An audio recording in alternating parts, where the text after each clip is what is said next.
Let's Play, and 2K did it.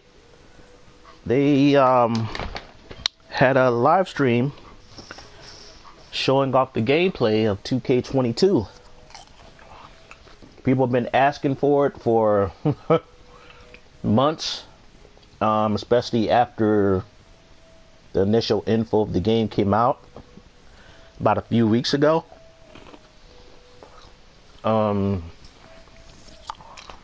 They showed gameplay. They showed a match between Rey Mysterio and Damian Priest, also as well as some of the matches in showcase mode. They showed in-depth info on the controls, the defensive options, the offensive options, and things like that. Yeah, you now have 3 options to defend in this game, and I can see why they did it. Because they purposely made the game pick up and play friendly so that any person coming into the room could be like, can I play? They can play and they can mash buttons and feel like they're doing some shit and actually, you know, make the match come off competitive where they will feel not intimidated, you know, with the controls as far as triggering offense. With that being said, the game is going to feel like it's a more arcadey feel, which is not too bad. You know, game feeling more arcadey is not going to be too bad, even though they're still saying, you know, it's a simulation, but they sped up the gameplay a lot. They still got the 5-star system. But I feel the experienced player will have an advantage over somebody just picking up a controller. And here's why. Because of the defensive options. Now you can reverse. Not only can you reverse, you can dodge and you can block. Now blocking, they say, will, you know, block people from doing strikes and from hitting you with running attacks. Not running grapples, running attacks. Reversal comes into play when somebody gets you in a grapple state. The only thing is once they get you in a grapple state, you're still going to have to guess whether they're going to do a light grapple or a heavy grapple, and you have to push either the light attack or heavy attack button. When they push, you know, you have to guess what button they're going to took for their attack, and you push the button as well, you will counter their grapple. So this brings up, we haven't had a system like this. Well, we never had a block button, but there was a block button, like I said, in Rumble Roses, and it had sort of like a similar play, you know, a similar kind of style where basically you can reverse strikes, but you would be better off blocking them. You can block the strikes, and then in the middle of their strike string, you can still reverse their attacks. I'm thinking you can probably do the same with the control scheme in 2K22, where you'll be able to, you can block somebody's string, but in the middle of their string, well, I will talk about combos later. They have a combo system now in the game. You can choose to dodge or reverse, which will probably give you a slight advantage with your counter attack. This is interesting. It's going to be, you know, how it's going to play out in matches is definitely going to be different. I don't know if it's going to hit different, but it's definitely going to play differently for all those players who came into started with the WWE game since 2K15. Like I said, we haven't had a similar system like this in the SmackDown game since the last game to have something dealing with the randomness of mind games is SmackDown vs. Raw 2009. Because remember, I don't know what game that started it. I think it was probably 2006 or SmackDown vs. Raw, where you, in order to counter strikes, you had a counter button for strikes and you had a counter version for grapples. So that opened up the mind games of where, you know, you had to mix up your grapples and strikes to get the edge on your opponent. But they got rid of that in SmackDown versus Raw 2010, where they had one universal button, and we've been having a one universal system since then. But we did have something similar in the older SmackDown versus Raw games, to where I'm not going to be too thrown off by it. I don't feel I will, because like I said, I can go back to the older games. I still got all the SmackDown games, beginning with SmackDown Shut Your Mouth. So from the PS2 era up until now, I have all the WWE games, except for but all the Ukes made games I have, Ukes and 2K games. So from that perspective, I see what they did, especially with the meters. You now have like 3 meters. You have a life meter. You have basically bar. You have a special meter. And you have a finisher meter. So they really dipped into their whole fighting game things. I think they just ripped off the idea they were experimenting with in Battlegrounds. So they ported that bullshit that was in Battlegrounds into this game. And I knew they would do this. Because this is 2K we're talking about. This is 2K. This is the first time they're really making a wrestling game. You know, even though they've been putting out a wrestling game, Ukes has been behind the helm in the system and in the gameplay.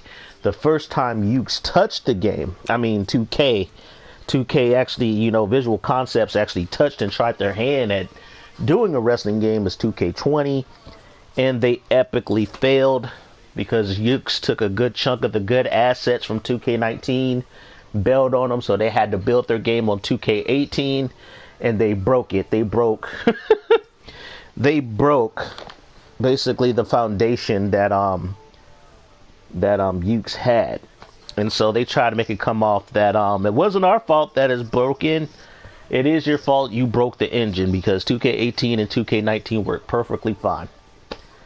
You came in and you broke it. You tried to do shit and it didn't work with what foundation was already there, and you broke it.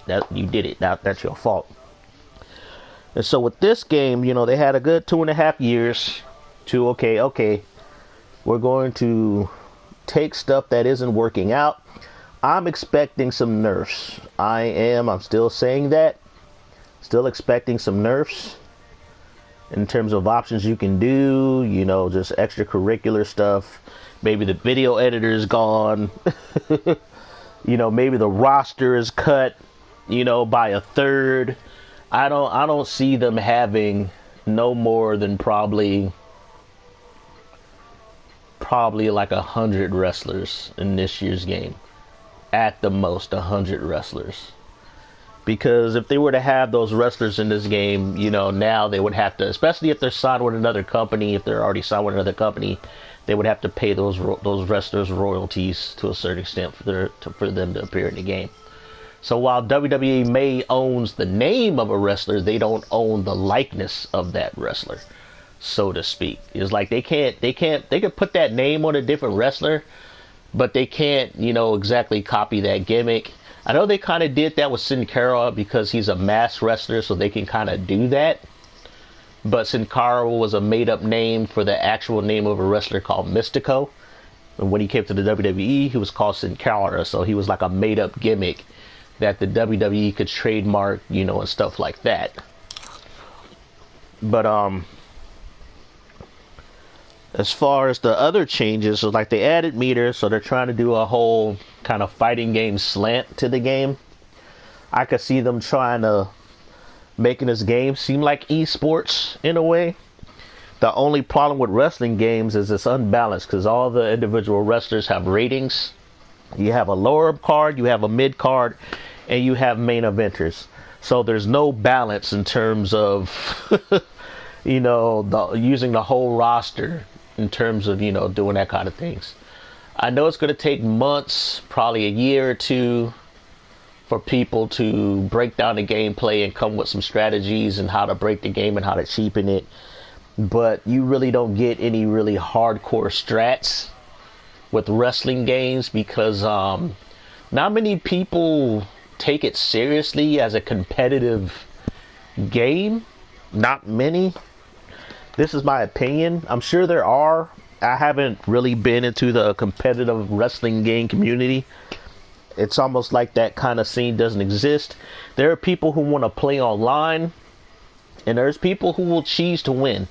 Like I said, there was a hardcore community that existed between at least probably 2006 to probably 2014, and I know 2K had their own my player, where you can go online and wrestle other people's my player and try to win championships and Royal Rumbles and shit like that, which is a very, very cool idea, but it was only limited to male superstars.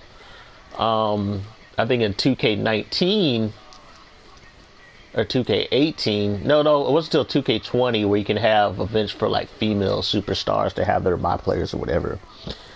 But the camera angle is kind of lower. They kind of lowered it and zoomed it in, which I don't mind too much, because like I said, if you played the older SmackDown games, you were in the ring. The camera's still outside the ropes, but in the older games, you were in the ring. Like, I can pop in 2009, and you were pretty much, in the ring, in the action. They didn't pull the camera back until 2010, to SmackDown vs. Raw 2010. And so this is going to take some getting used to. I like the fact that they, the life bar is weird. I don't know why they have a life bar. You really don't need a life bar. But I guess they look back at, maybe it's a shout out to, what's that game? Maybe it's a shout out to, No Mercy or Day of Reckoning and certain wrestling games like that, where they kind of gave kind of a meter that showed you had a life bar.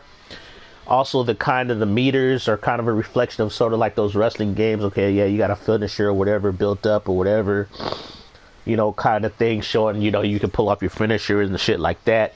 So I think they did their research and look back at older wrestling games. So they're trying to tap into, all that fandom. Because like I said, this is a make or break year for them, and I'm happy that they showed the gameplay. Because it's like, why not? If you're bragging about it hits different, then you got to prove it. You got to show how it hits different.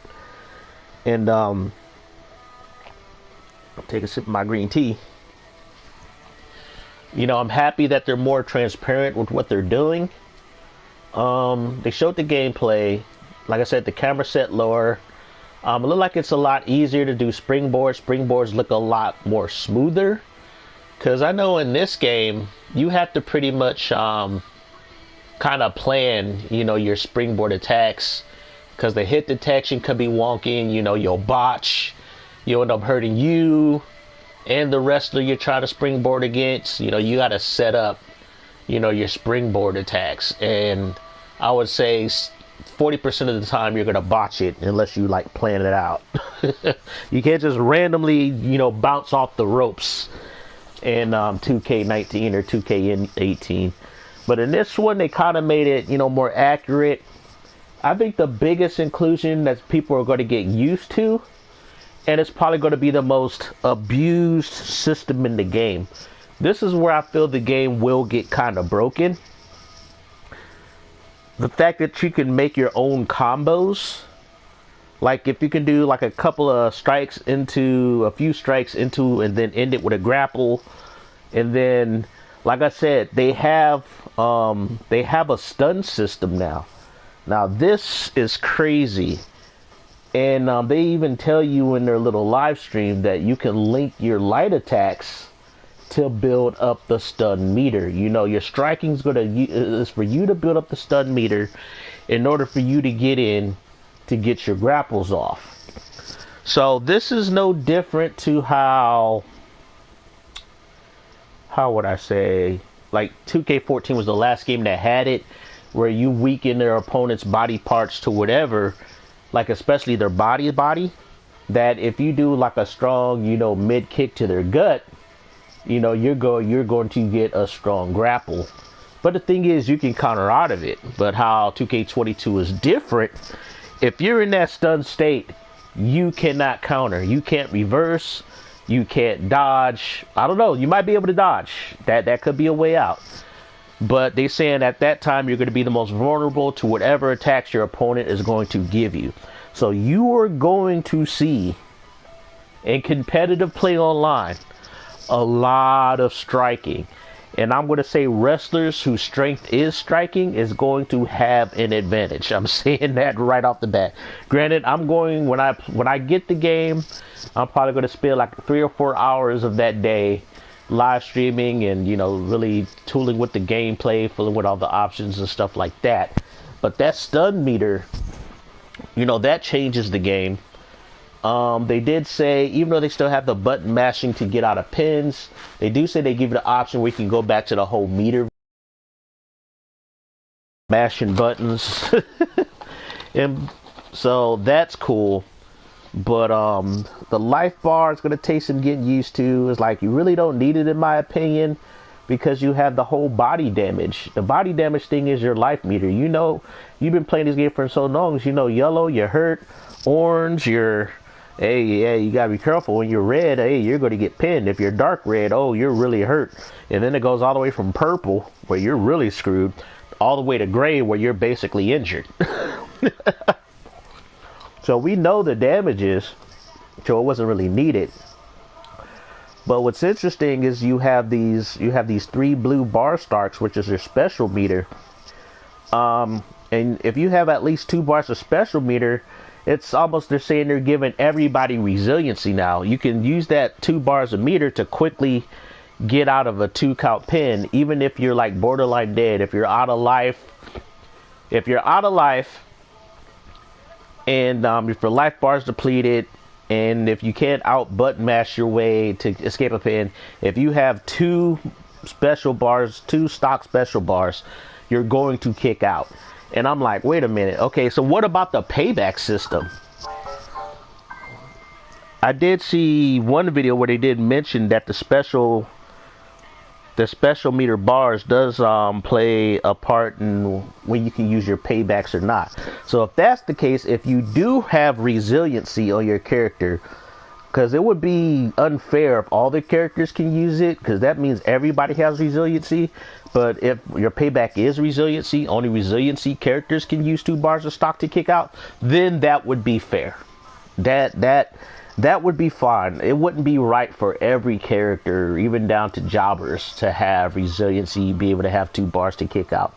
Now, it's fine if it's like for exhibition, or for you're playing online and you're doing play fair matches where you can't use no custom superstars. You can only use the in-game superstars, and you play matches like that. Okay, I get it. That's okay. But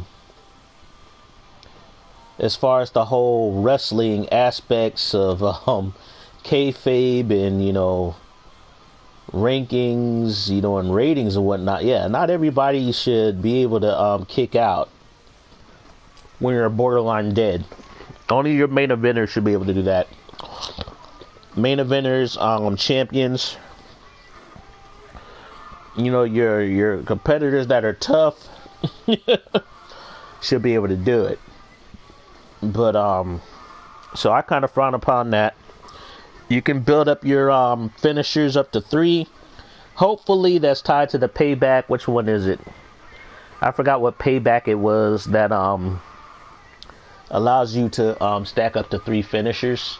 But that should only be allowed for people to do, you know, if you have that payback. And I hope that's the case. So in terms of gameplay, I'm not surprised.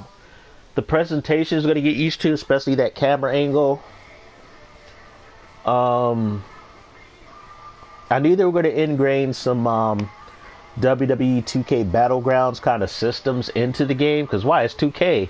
It's like you want to unify, you know, your games. Officially, Battlegrounds is really like the first game they had a hand in making. But I think somebody outsourced it. Somebody else developed it or something. And we know how brain dead shallow that game was. But this game right now, You know, all the people who were hyped about it, they're still hyped. I think some people are even more hyped.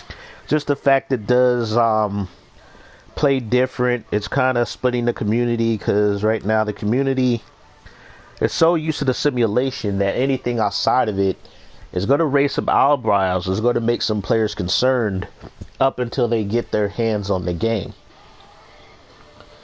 which is understandable. It's like me, I'm probably going to be playing some of the older games to kind of train myself, to prepare myself to play 2K22. After seeing the videos of the controls and the gameplay, it doesn't look too hard. It's not too complicated. A lot of it is situational. And that's what's going to separate the good players from the bad players when it comes to online play and competitive play, or people just coming into your house and want to just do it a quick game. You're going to get a lot of exchanges, because like I said, it's going to be very mashy. I mean, extremely mashy. But I watched BDE, his channel. He said he found the game kind of easy to reverse stuff, because but I guess they were probably just striking the hell out of each other early on, or they were probably guessing right in terms of, you know, whenever they grappled, which button to reverse. But he said, yeah, they were reversing each other left and right. So I think once you get past the learning curve, the game is going to be probably easy. You know, it's going to be no hard than it is when you play these games. It's sort of like picking up, going back and playing Shut Your Mouth and Here Comes the Pain. And it's like, it's going to take you a few hours to get used to the speed of the game, how aggressive the computer is, and how to to counter what the computer throws at you. Because Shut Your Mouth, that game, the reversal and countering was so random. It's like you had the time yo square button mashing to reverse stuff, and matches is like were all over the place. It was pure chaos until you knew when to push that square button to get a reversal. Now Here Comes the Pain introduced the counter to strike, the reverse strikes, one button to reverse strikes and one button to reverse grapples. That game, Here Comes the Pain, introduced that into the SmackDown series, and it was the same way, except the wrestlers in that game, depending on who you wrestle, they hit like a truck, and they're very, very aggressive. Other things I like in 2K22 from the saw from the video is the fact, it looked like finishers. They brought back like a little animation to show when you hit a finisher, you hit a finisher. It's like boom, you get a cool camera angle, you get a little subtle animations, like you know how like it was in like the older SmackDown versus Raw games, where it's like you go back to 2K10, you pull your finisher off, you get a little slow motion, the screen goes gray, and you'll hit your finisher. Or in 2006, if you do your finisher, you get an animation, but if you like still a finisher, the screen would rotate around in slow motion, and you know your finisher. So they're kind of bringing that kind of excitement back, which is what I love, because that's what these kind of games are lacking. But that's because they went to simulation style. You know, they went to more realism, not over the top gameplay. Also, if you heard, you notice the screen is getting kind of redder at the edges, getting kind of darker, to symbolize like, yeah, you're on your way to passing out. So that's a nice little touch.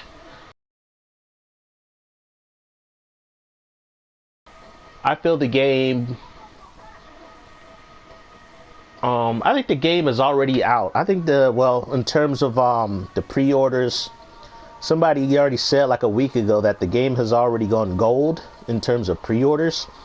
I think the games are already, I think by the middle of February, don't be shocked to see people already got the game. Don't be shocked like 2 weeks or a week before, people will already have 2K22. I think it's going to probably be the hottest game of the spring. But based on what I'm seeing with the eye test as far as the gameplay, gaming media will probably say it's probably the best wrestling game ever.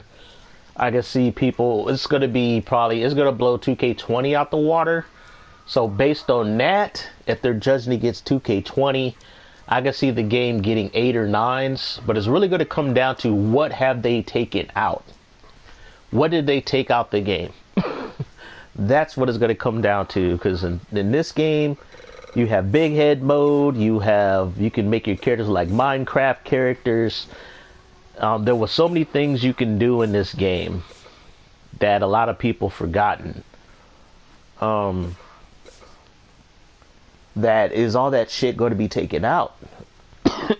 I know they try to have some kind of craziness in 2K20, but the game on a technical level was so jacked up and flawed that it didn't matter. And so I think what they did with 2K22, they went back to basics, looked at the older games, saw what made them fun, saw what works, and they decided, hey, we need to do something more with the gameplay than make it a reversal fest where people will just, you know, basically micromanage. Whoever manages the reversal stock better will win the match. Which is kind of true, but they forget that if you reverse certain things at the right time or do certain taunts, it will put your opponent in the yellow, and they can't counter while they're in the yellow. There's a little high level, you know, strategy for people who play competitively in 2K19 and 2K18. I thought it was a glitch, but no, it's a gameplay mechanic. So let's just say, you know, you have those grapples in this game where they go to grapple you. First they pick you up, then they slam you. So you have to counter reverse twice. Either if you didn't get the initial grapple when you lift you up, then you have to push the reversal button. You'll have a second chance where it's like orange. The reversal icon will look kind of orange or yellow. If you push it on right on that time, you basically stole momentum from your opponent, and they will be in the yellow. So anytime you grapple them after that point, they can't reverse it. And it'll be like a good while before they can reverse again. Just a little high-level strategy for you guys. But it wasn't just a reversal fest, but in a way it kind of was. And I just know some YouTubers, some show YouTubers saying, you know, they hated the exchanges. I like the exchanges with the one versus reversals. You get a lot of different reversals in this game. You do. That keeps it interesting. Yeah, if you're playing against somebody else who's really good at reversal, yeah, it's going to be a reversal fest. But then you also got to worry about your stamina too. Because the person who's doing too much, they're going to run out of stamina a lot more quicker. But I just turned a reversal limiter off. So both of them can reverse like crazy. But overall, I think I will say that I'm excited. I'm not hyped. I'm just excited for the game. It's going to come down to the creator wrestler system. What all I can do in GM mode. You know, how hot I can make my female wrestlers. How well the creative, you know, the community creation community do with the cost system. You know, what got taken out? Will I still be able to make custom entrance videos? You know, and stuff like that. That's going to be the difference for me as far as how I would rate the game. Is what is still in the game that I enjoy. The stuff that I enjoyed got taken out. I'm going to be taking out points, no matter how much they improved everything else. That's just me, because it was like that with 2K14. I put WWE 13 I rate higher than 2K14, even though 2K14 overall is a better game. Why? Because you can create entrance videos in WWE 13. You can create entrance video in WWE 13, and plus people created a hack to where you can use female wrestlers against male wrestlers. I know they had the same hack for the Xbox 360 version of 2K14, but their servers are gone, so I can't go on there and download somebody, you know, modded female wrestlers. I was lucky I still got my PS3, so I still got that save where I can, you know, use modded female wrestlers. So, And plus, I like the Attitude Era Showcase mode. I was played through all that. I think out of all the Showcase modes, that's the only one I fully played through from start to finish. I didn't do the WrestleMania one. I didn't do the Steve Austin one. I didn't do none of the other ones after. I didn't even do Daniel Bryan's one in this one. I just bought the DLC to where I unlock everything. So, with that being said, let's get up to S3XY Libre. That was a good little half an hour me popping off about 2K22. I got my pre-order a couple of days ago. Went over to GameStop, traded in a few games.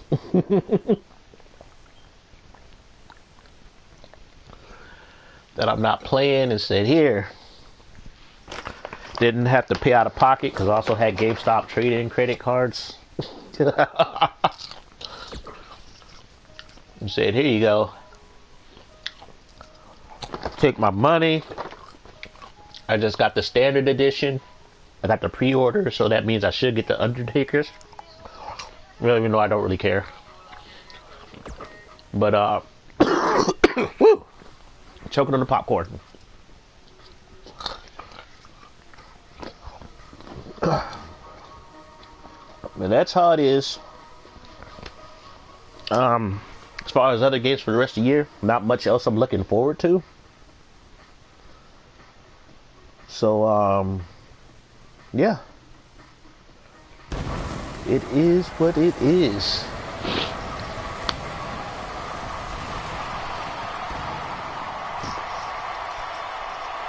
Ugh.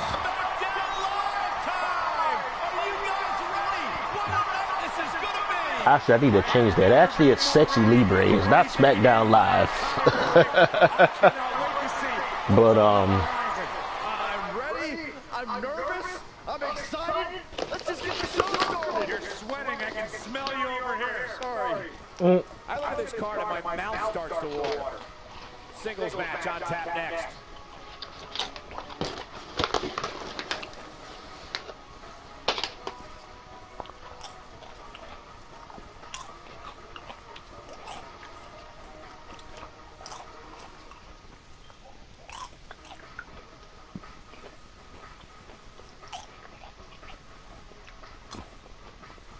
alright. Card tonight. Charlotte Flair is trying to dominate the S3XY Libre blend. So far, she's been booked for what, 3 weeks on here? She's taking on Patera Rai. She's figured I'm just going to go through all the top talent in this division and see if I can beat them all. Then we got Booty Inc. versus Vicious and Delicious. Storm Suzuki and Sarah Yamashita. Booty Inc. is on a 3-match tag team winning streak. Then we got Akira versus Sweetie Chang. Still got that Red Dragon versus the Dynamite Dolls rivalry in the tag team division, but they're doing some single matches. The bitch Chanel, after her Iron Woman match, where she had 4 pins in the first 7 minutes of the match, is going to get Akane. That ought to be interesting. Then we got still the rivalry between the Dark Embrace and the Sexy Kittens. So we got Bombshell Bunny versus Speedy Suzuki. Speedy Suzuki got the win over Bombshell Bunny's partner, Moon Fox. And after the match, Bombshell Bunny just beat Speedy Suzuki down, is trying to injure her, just like she injured her sister, who was still out. Wildcat Suzuki is still out. And then we got this rivalry that it should be brewing, because basically Faith Kobayashi was a part of Star Suzuki's faction called the Lucky Stars, along with Diana Dynamite. But Faith Kobayashi figured, I need to break out on my own, because she felt she was getting held back, working with Star. So Faith Suzuki, she's been on a pretty good winning streak. She's taken her skills against her mentor, Star Suzuki. So let's see if Faith Kobayashi can pull out that win. And then in the main event, we got a 24/7 match with China Doll going to face the champion, Angel. Angel got the belt last week in a steel cage match against Light Bay.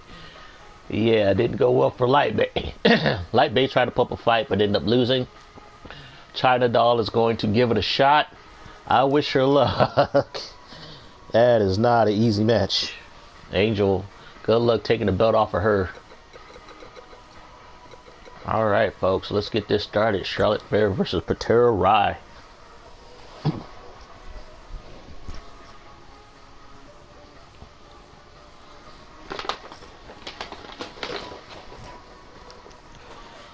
Patera is still one of the young up-and-comers in the division. I think she's actually like a two-time 24/7 champ in my previous universe. I know Charlotte's going to have her handful, but we know how cheap Charlotte is. Plus, she's at the top of the power ranking, so she's like a 100+ rated wrestler. Charlotte's going to be pretty busted.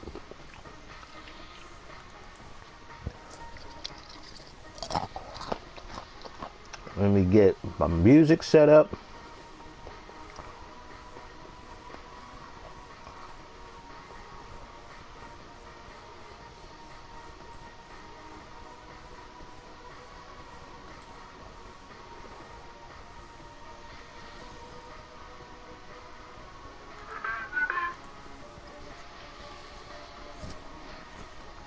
Alrighty.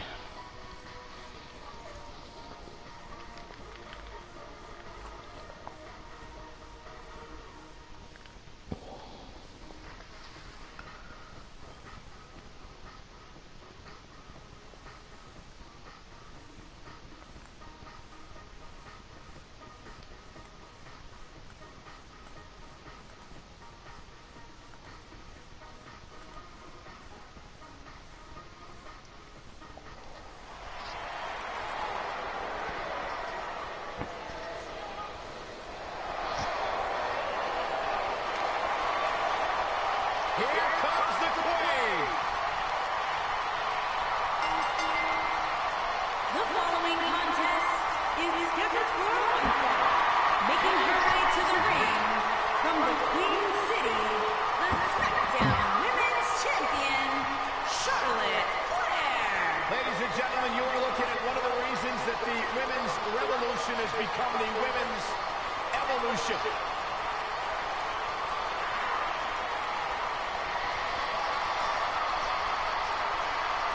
Many believe Charlotte is the greatest of all time when it comes to history. I admit, Charlotte's pretty good. I respect Charlotte, even though she just throws some belts on her, but physically, and as far as her in-ring work, she's really, really good. Too bad she's a spoiled, just like her daddy was. History maker, record setter, legend in the making.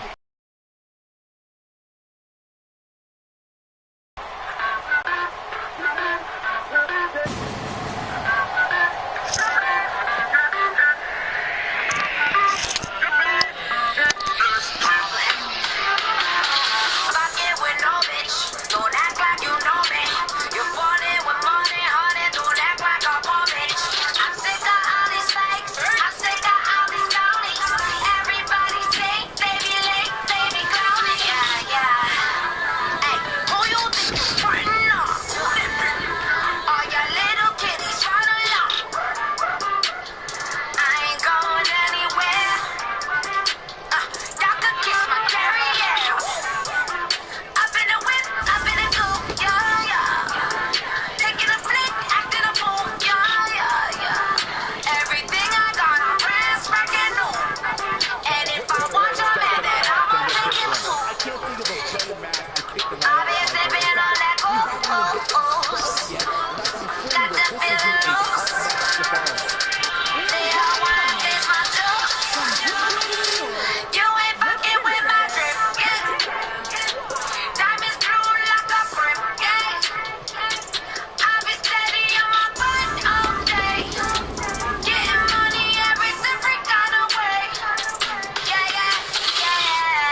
All right, let's get to it.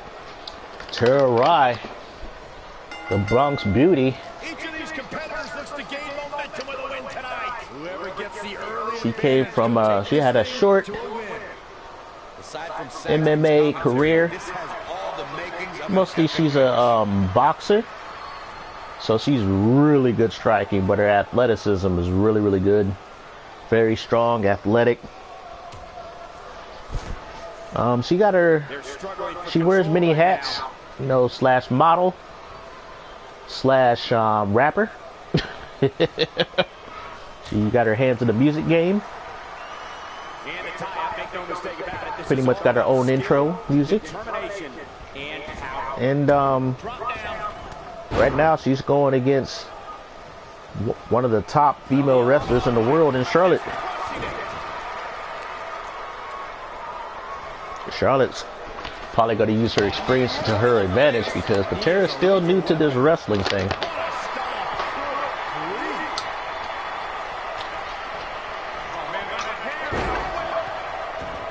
Right now, Charlotte is whooping her ass.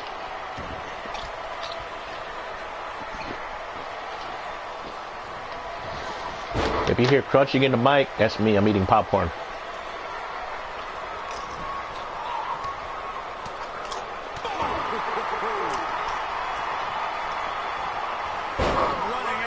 Woo! Charlotte's grapple speed is nuts in this game. I think she has like an 80 grapple speed. So it's very fast. Oh. Patera is getting her ass kicked. But there's no better opportunity to please herself than try to beat the best.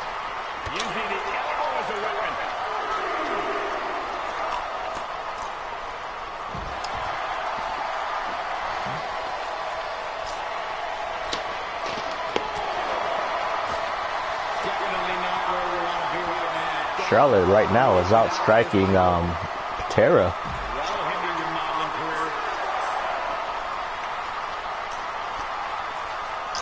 She's playing with fire here. Yeah, she's got to hurry up and get back in there.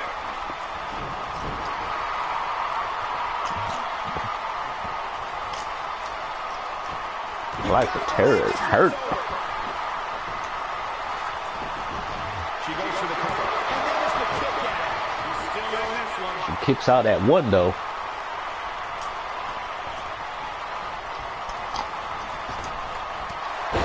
Oh, what? Did she chest slap her or trip her? Going for it again. It looks like Patera doesn't sell any of it. Ooh, there's a quick elbow shiv. What the hell? Okay, this is busted because I did set up a mid-match interference, but I wanted to distract Charlotte, and I thought I highlighted Charlotte with the red lettering, but instead, Patera got affected. Oh, good counter. Charlotte counters the finisher. Uh-oh. My live stream might cut out on me. Oh, it's gonna look like total ass, will it too?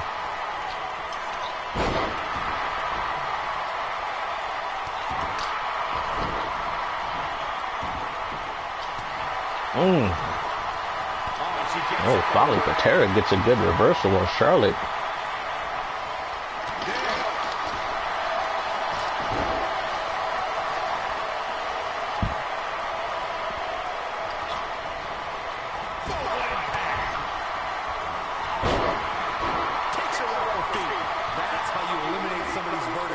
Oh, Patera flexing. She's using her comeback.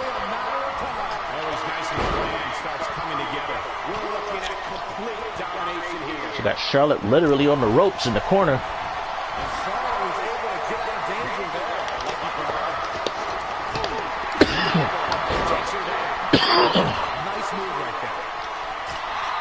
Oh my God, that slap. Oh.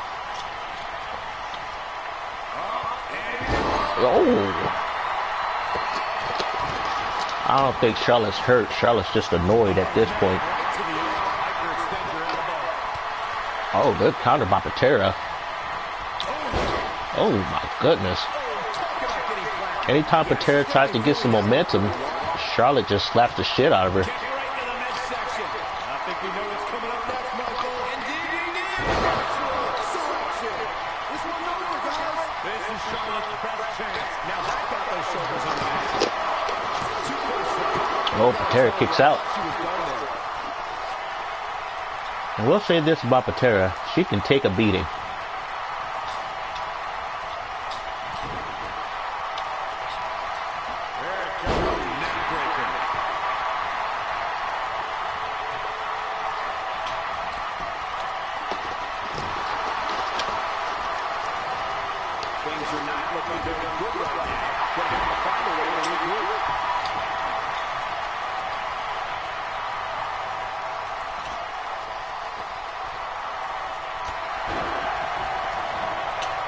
Uh-oh. Patera's setting up the hurricane kick.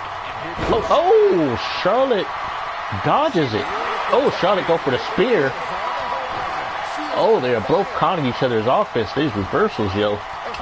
Good reversal by Patera, avoiding that Charlotte spear. Same spear that took out Diana Dynamite last week. Oh, she counters it again. Into a running bulldog from out the corner. Uh-oh. Patera's going for the hurricane kick once again. She connects. That's it. That's what she needed. And this is gonna be it. 2. Charlotte go kick out. Just refuses to concede anything.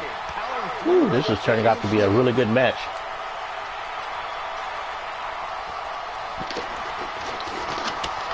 I know Patera knew she was going to be in for a fight. Oh, misses the spinning backhand.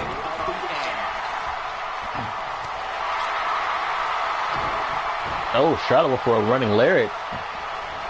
Patera counters and goes in for the running elbow to the top of Charlotte's head.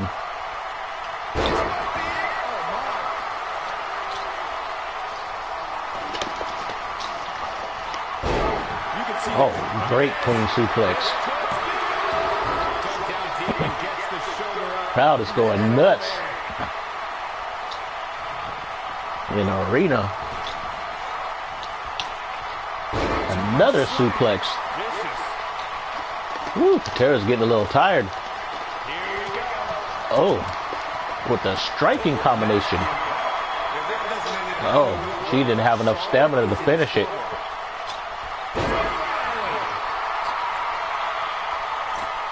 Charlotte getting no strut on.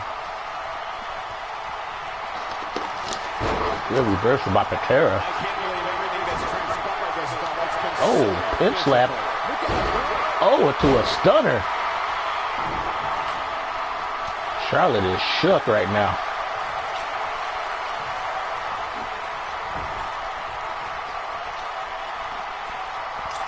I really can't believe it's gone down so far. Excuse me. Charlotte had no idea what she was getting into.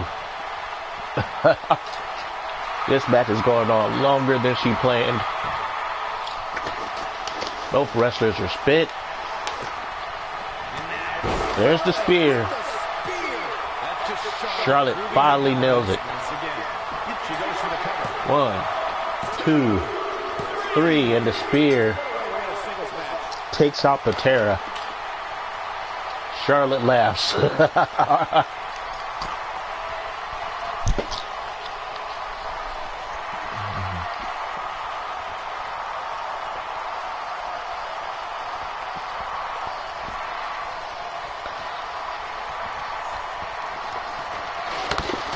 That was a really good match. Patera put on a really good performance. Took a lot of Charlotte's offense, countered quite a bit of Charlotte's offense, and dished out some pain of her own.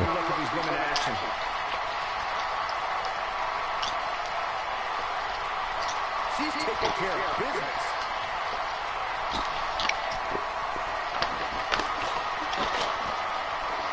But I don't think there was any way she's going to beat the SmackDown champion. Not in a regular match. Highlight for one superstar, low light for another.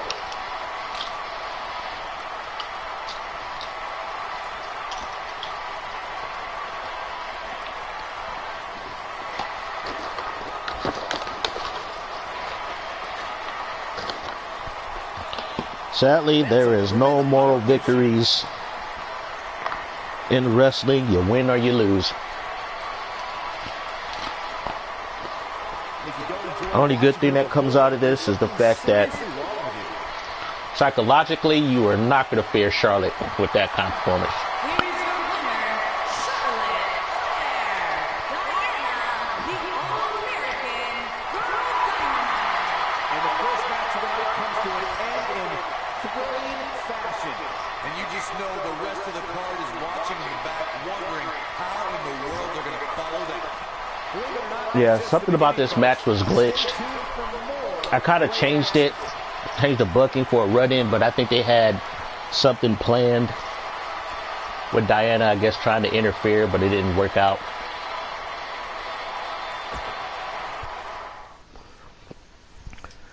Still some glitches and random stuff that goes on in these games.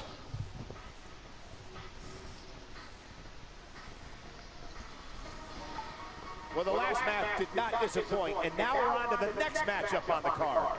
At least the older games, when it came to universe mode, it worked the way you wanted it to work once you figured it out.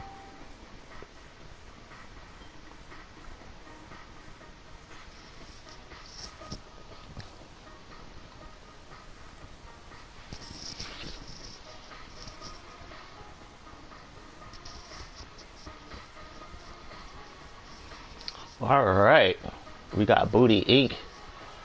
versus Vicious and Delicious. Will they continue their winning streak? Who knows? Let's find out.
I also hope they have like better, I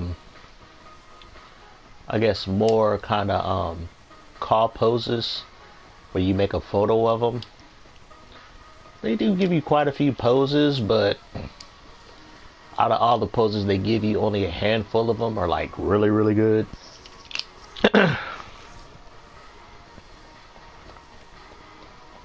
Which would really be cool if like you can go in game in a highlight mode and do like a make your own kind of photo pose, you know, from stuff in the game or whatever, like during a victory celebration or something like that, or entrance or whatever. That would be the next step, in my opinion.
big-time tag team match coming up here. A big-time match with big-time stakes, Michael.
Alright folks, here we got Booty Inc.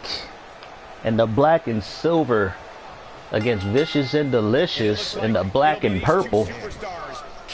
Vicious and Delicious are basically the Blazing Asians, aka the Ninja Hotties, versus Booty Inc. Booty Inc. is on a 3-match tag team winning streak. They have taken out pretty much 3 of the top contenders.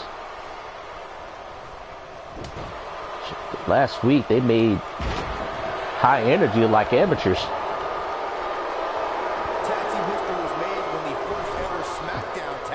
Booty Inc. as a tag team have very good chemistry. They tag in and out.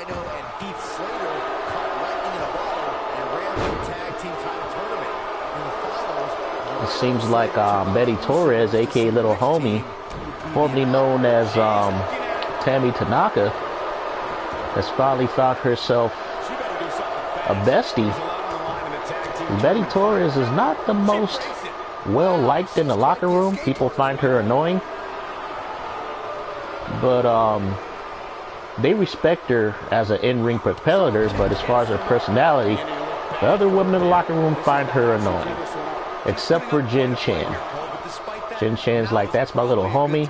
Says, you know, you and me, we're cool.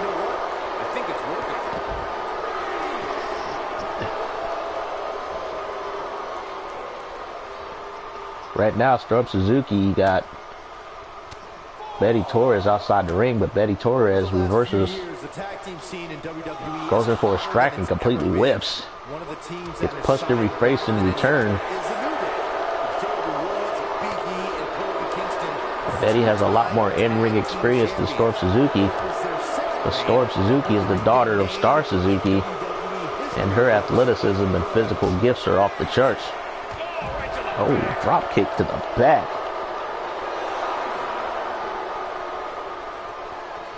Right now, It looks like Storm is trying to throw her in the ring, but Jin is in the way. So you're going to get this never-ending loop. This is what annoys me about this game. She's trying to throw her in the ring, but Jin's in the way. So this match might end in DQ. No, run in the ring. Run in the ring, Betty. She's playing with fire. Get in the ring. Storm Suzuki will run in by herself. Oh, she tags in Jin. Okay, Storm Suzuki runs back in the ring. Okay. Now, Jin Chen here. She has a great future in front of her as a wrestler. She's very entertaining. She does very good ring work. All her matches are competitive. Sadly, she's been a jobber up to this point, but being in a tag team with Betty Torres, they've been on a winning streak.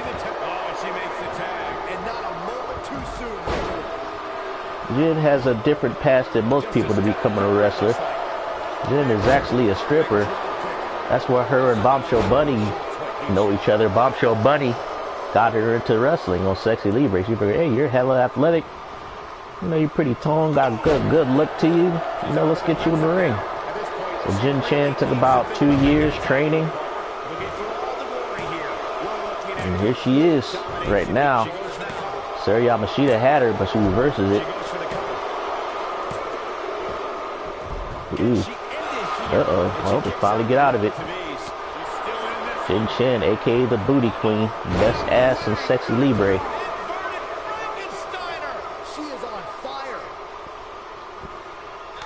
Ooh. Sarah reverses the slap attempt. Oh. Jin reverses the tag attempt.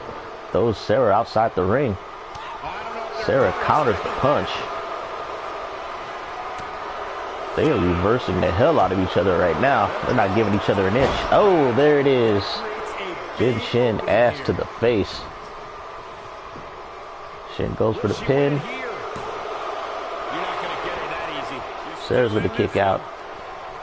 It's like, granted, that ass is too thick, but it's probably soft and fluffy. And she's tagging in There's Betty Torres for another tag team attack. Oh, punch to the face. Body splash. Looks like she's starting to stumble a bit. You can see her partner wants to get tagged in here. I don't know how much longer she can go on absorbing all this punishment. She needs to find a way to Betty to the corner. And make the tag. Oh, she's trying to tag in Storm Suzuki. Finally does. Oh, what was Storm Suzuki trying to do? She just fell right in front of Betty and got kicked in the face.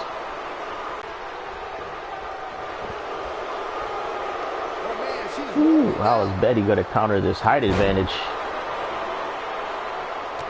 Oh, there you go. Bring your opponent down to your size. Betty with the Hurricanrana. I don't think this is how she envisioned this tag team match going. His partner must feel absolutely helpless right now. The only thing he can do is stand there and watch his guy get completely Put decimated. Storm on the ropes. Going for the baseball slide. Nails it. He's back in full control now.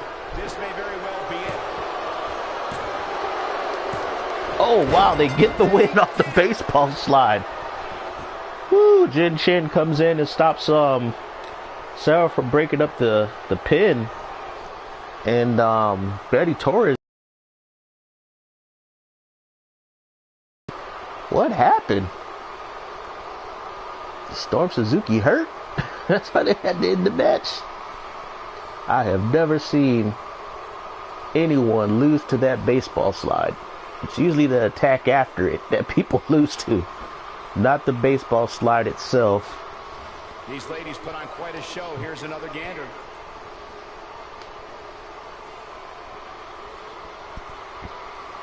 Man, this was great.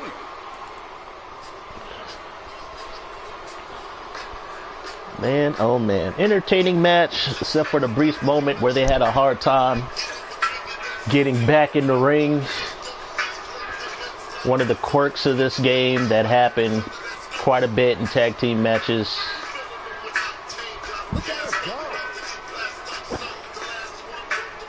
Boom. Booty all up in the face.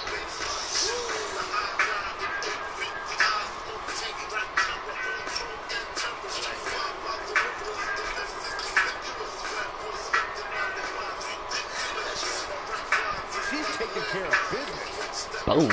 Nice body splash. Off the apron. And here's the last piece of the puzzle. There's a running super kick to the dome to Betty Torres, but she kicks out of it.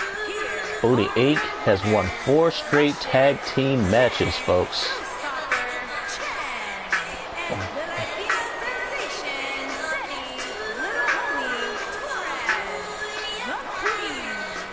Another exciting tag team match in the book. What's up, Poppy B 209? Just got to see Booty Inc. win their 4th straight tag team match.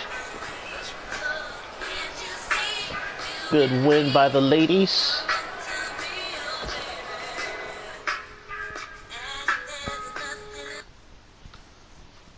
Woo!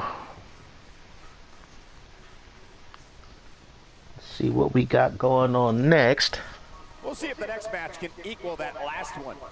Singles match on tap next.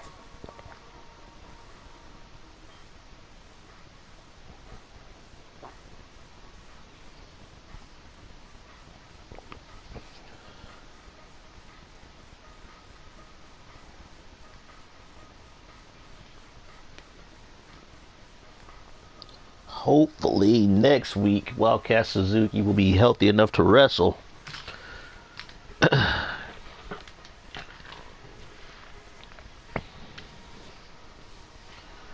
Here we go. We got Akira versus Sweetie Chang.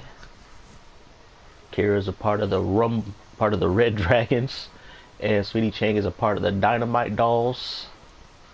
Yeah, they're having a pretty interesting rivalry.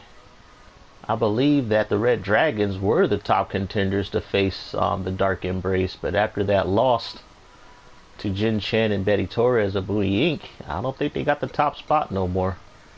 But they've been having a rivalry with the Dynamite Dolls.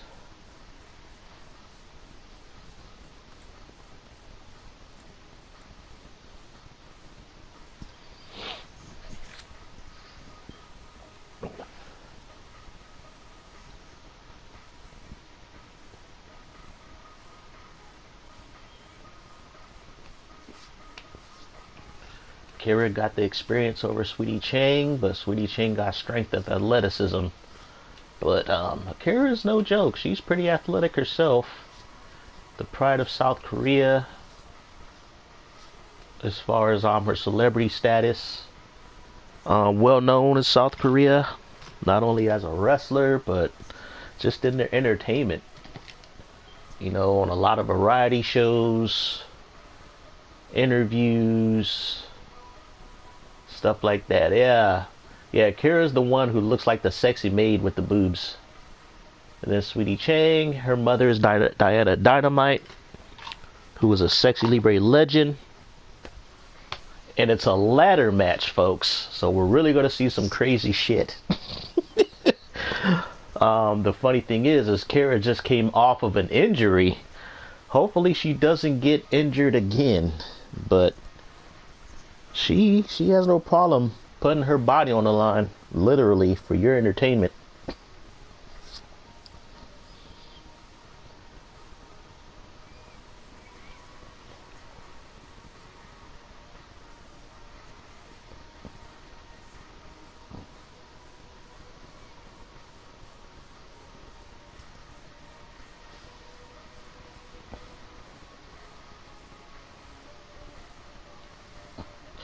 Nah, this isn't a title match. This is just a rivalry match.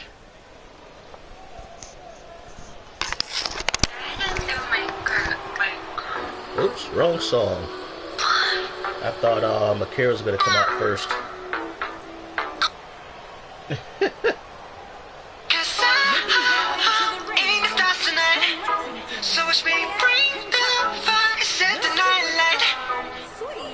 Shoes on, up in the morning, cup of milk, let's rock and roll. King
Looks like they're going right into it. They didn't even give Akira her entrance music like Alicia Fox.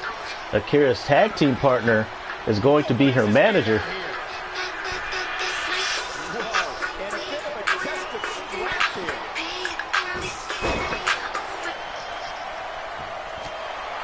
And now they got a little chain wrestling going on.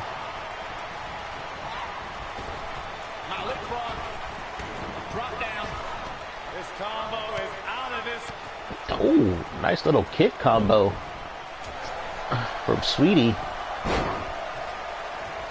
Sweetie right now is taking it to Akira, but this is a ladder match, folks. So you got to get a briefcase.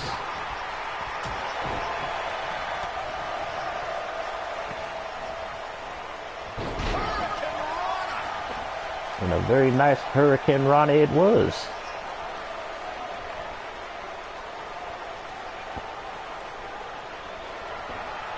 Oh, Sweetie over here talking by smacking her ass. She is going after Akira right now. Akira's getting waxed. Sweetie going top rope. Uh-oh, she's calling Akira up. See if she has it in her. Oh, another Hurricanrana top rope when our rips towers the corner.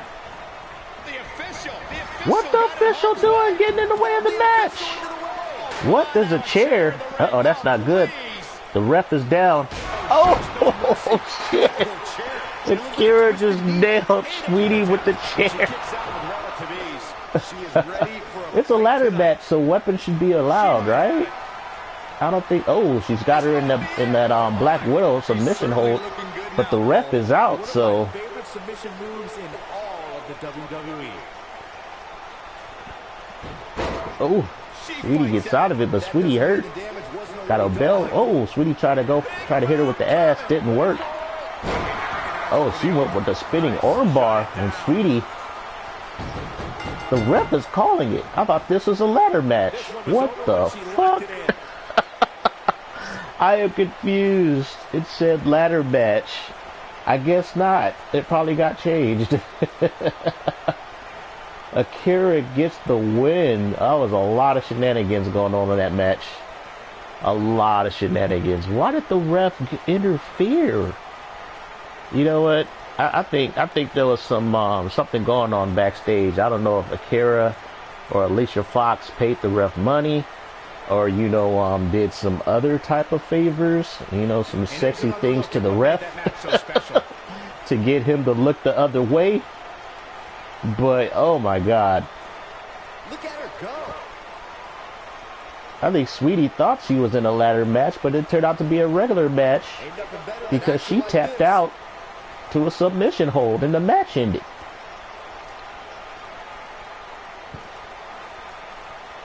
That is some bullshit. If I was Sweetie of the Dynamite Dolls, I'll be like, you know what? That was some bullshit. Here's your winner, the Dragon Princess Jajin Akira. But the Red Dragons, they are not the good guys. These sexy maids are pretty bad. They will win by any means necessary. They needed a win, though. They haven't been on a good winning streak. That was a very sneaky, underhanded win by Akira. Oh, Sweetie gets the loss. Wow, that was some crazy shit. I have never seen that happen in universe mode. That's a first time for everything. See what happens when you actually do your storylines and let your rivalries play out in these games? Random shit happens, and that was the most random shit I have seen. Well, I should have known it was going to be random because Akira should have came out first. Her entrance came out. She should have came out first. That's why I played that certain song, but no, Dynamite came out first. Well, Sweetie. And, yeah, should have known something was off with that match. But that was some crazy shit. Some bullshit. But Poppy D was right. He figured Akira would win it. He was going for her to win. And Akira did get the win. I was hoping Sweetie would probably pull out the win. But didn't work out in her favor. All right, we got another crazy match. We got that bitch Chanel. Yeah, that's her wrestler name. That bitch Chanel versus Akane. Yep, it even says on her shirt, that bitch. I didn't create this character, somebody else did, and I felt it was just such a good idea and pretty funny that I decided to download her and go with this. But yeah, we got that bitch Chanel versus Akane in a singles match. That bitch Chanel had the most dominant Iron Women match performance last week by going up a quick 4-0 points on the champion Anna Black. Anna Black came back to make it 4-3, but the damage was already done and time already ran out. That bitch Chanel, she feels she's the best wrestler in the world, and she kind of proved it by beating the champion in a non-championship Iron Woman match. Well, that bitch Chanel, she's not the champ, but she did beat the champ in the Iron Woman match. And I know her and the champ are having a rivalry. I'm sure that bitch Chanel will get her championship match soon. Yeah, that bitch Chanel's the one in the red shirt with the glasses on. Whoever made this character did a good job. That's all I gotta say about that. Cause she is straight up bitchy. She is. Alright, what kind of music should I play for bitchy? Bitchy bitch.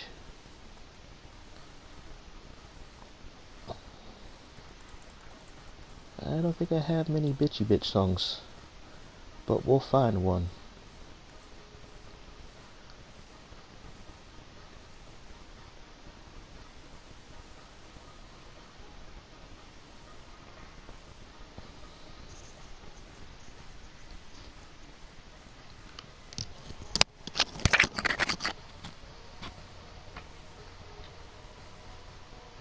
Get this match started.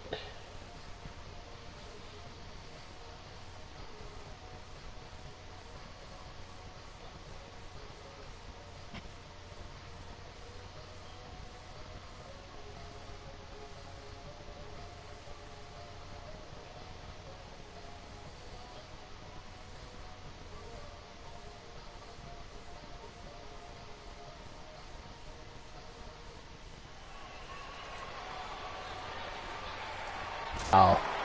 I don't think Chanel's gonna make it to the ring, folks. The champ did not like losing last week because she felt disrespected. She's in there with some stiff competition tonight. At this point, I think it's fair to call into question her preparation for this match. Right now, Anna Black is just beating the shit out. Beating the shit out of Chanel for the match even starts. Why they say Anna Black's the winner? It wasn't even the match. Chanel was supposed to wrestle Akane, but Anna Black decided to beat the shit out of her before Chanel even gets to the ring. So we didn't even get an official match. We just got a beat down. Don't change that dial. Ooh, this night is crazy. A lot of good storylines going on tonight with Universe Mode. I was looking forward to that match between Chanel and Akane, but Anna Black had different plans. Beat the shit out of her. During her entrance at that. The disrespect. But, alright, I guess we're going forward. Bombshell Bunny and Speedy Suzuki. These two has been beefing for almost a month now. That's because Bombshell Bunny took out Speedy's sister. Speedy's sister Wildcat is still on the injured list after Bombshell Bunny beat her down.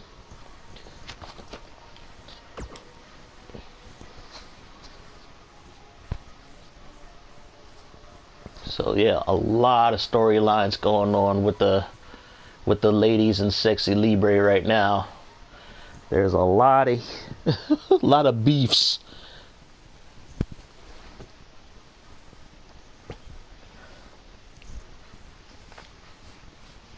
Oh, it's a backstage brawl. Ooh, this ought to be fun. I don't know. This, I don't know, Bombshell Bunny might take this match because Bombshell Bunny, she wrestles dirty.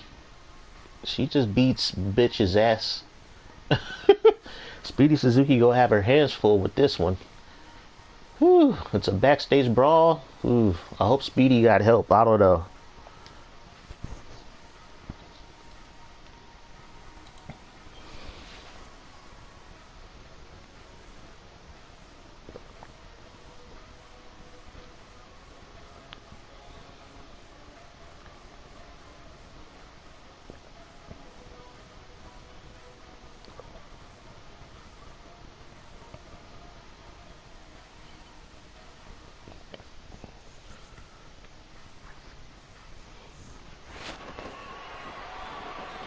Uh-oh, Bombshell Bunny talking that shit to Speedy.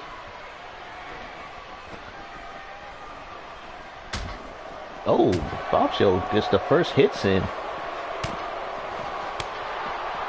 They are just slapping the shit out of the shit. They are just going at it. Oh, what's a suplex on the hard floor? You know, Bunny felt that.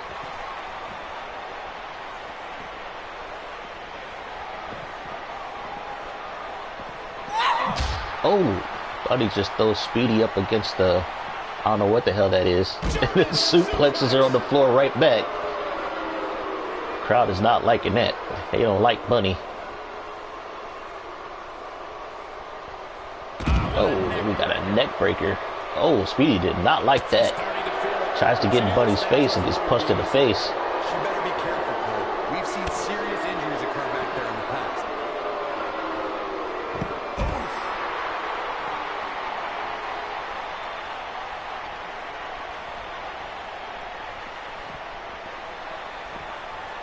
Where is Speedy going?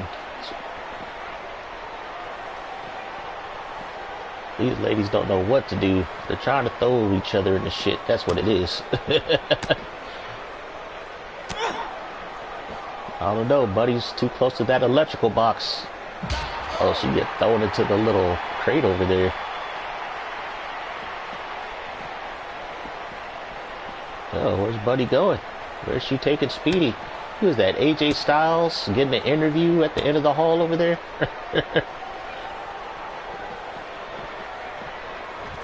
Oh, Speedy just throws Buddy up against the little wall over here.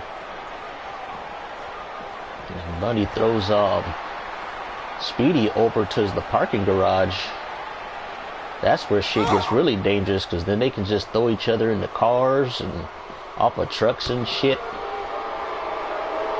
Now, will they'll do it? We don't know.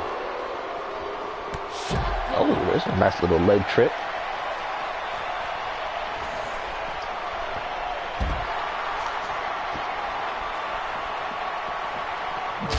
Oh, closer into the, whatever the hell that is. Oh, that like that hurt. Some kind of little twisty kind of suplex. And Bunny sits on the back of Speedy's neck. The bunny cheeks. Those are into the crate again. Speedy counters. Oh, there's a nice little leg trip. Speedy's going after them legs. Oh, is she going for a power bomb? Oh! You know that had to hurt. Yeah, she is really trying to take out Bunny's legs. Hey, if you ain't got no legs, you can't stand up and fight. Oh, running super kick. Oh, she just knocked. She knocked Bunny out with the running super kick. She knocked her out. That was nice. That was a good way to finish it. She done knocked Bunny out with the running super kick. Went up at his... Damn. Hope the next match match lives up to the hype of the rest of the card. Sit tight for singles action coming up next.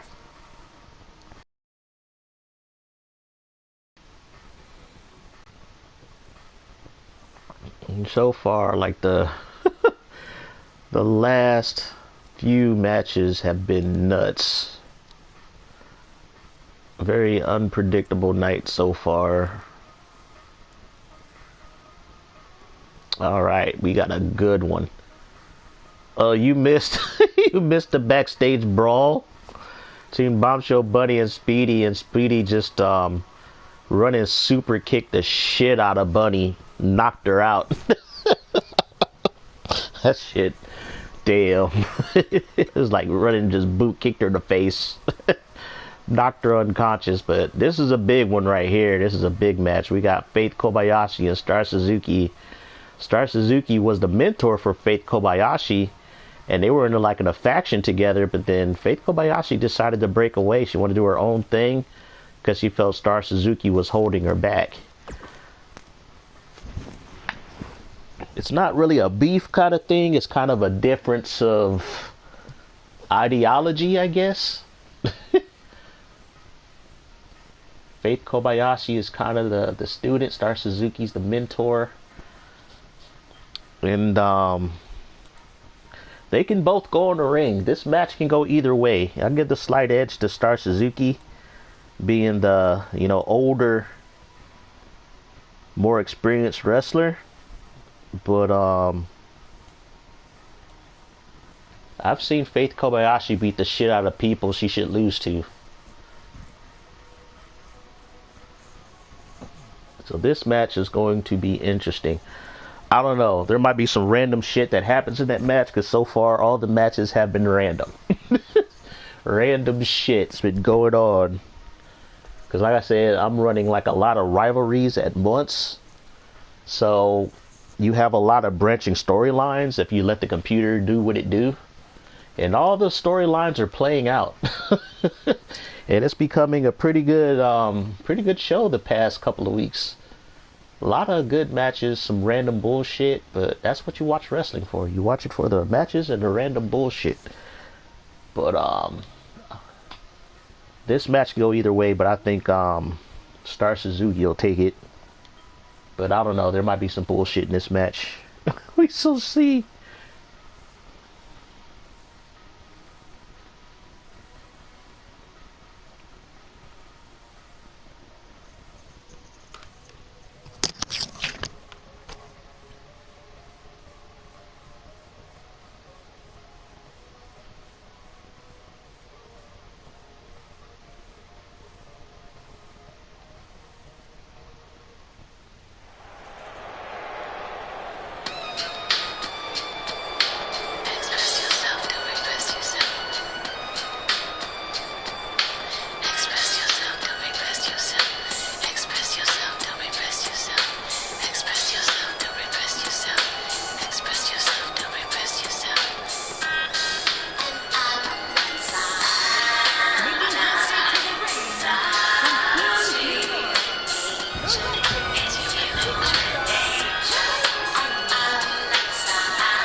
WWE's most exciting superstars ready to square off here. And there's nothing quite like seeing two superstars settling it in the ring and rolling it action, Michael.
Alright, folks.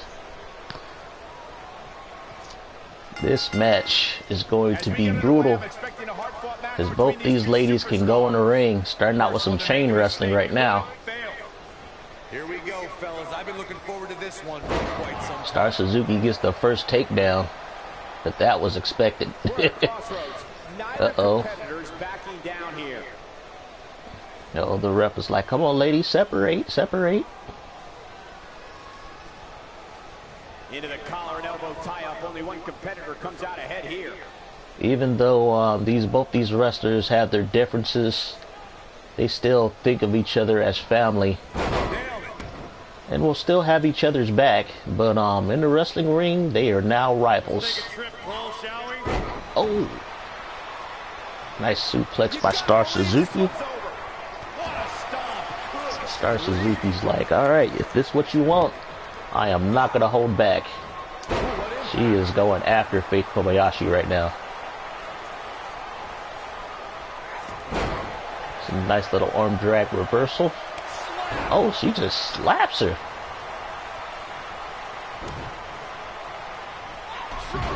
It's a lovely looking drop kick from Star. So she is going after Faith Kobayashi's legs.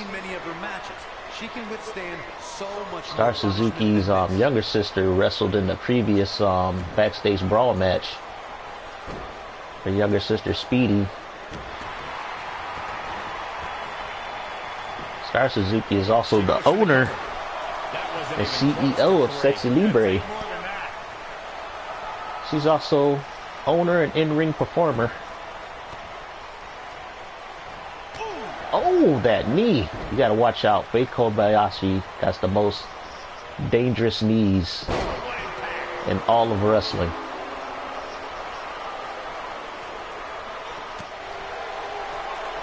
In position for a power bomb. And that's not a good place to be, Cole. Looks like a power bomb. Oh, she is throwing her into the corner. It's a corner power bomb. Even though Star Suzuki is the shorter woman, she got pretty good strength. Uh-oh, she's rushing down with the kicks. Man, they are throwing everything in the kitchen sink at each other right now. This one's not over yet. She's still in this one.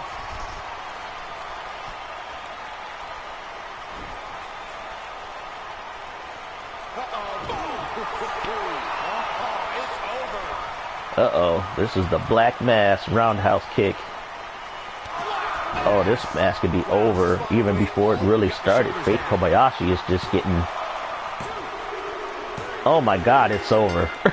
Star Suzuki just beat the shit out of her. That was a squash. That was a squash match. I thought they were going to go, but Star Suzuki got on her early and often and pretty much knocked her out with the Black Mass roundhouse kick. It's like Faith Kobayashi has the most dangerous knees, but Star Suzuki, she's probably one of the best strikers in S3XY Libre, especially with her kicks. And yeah, Faith Kobayashi is unconscious. She just cannot beat her mentor. She cannot beat the lady who taught her everything she knows. And she proved it in this match. Faith Kobayashi barely can get no offense in except for that quick knee. That's a woman on a mission. And then Star Suzuki just went to town. Oh my god, just... That was such a squash. Kind of feel bad for Faith because she's been on a pretty good winning streak. And then to lose like this, Exactly how she wanted to end this kind of embarrassing, but like I said, she was going against her mentor.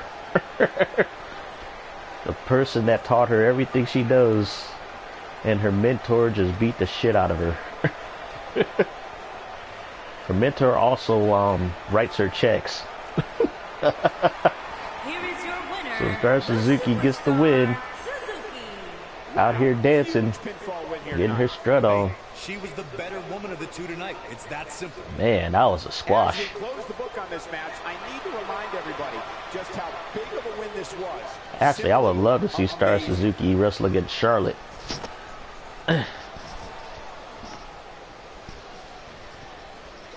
Ooh, man, that was an ass whooping.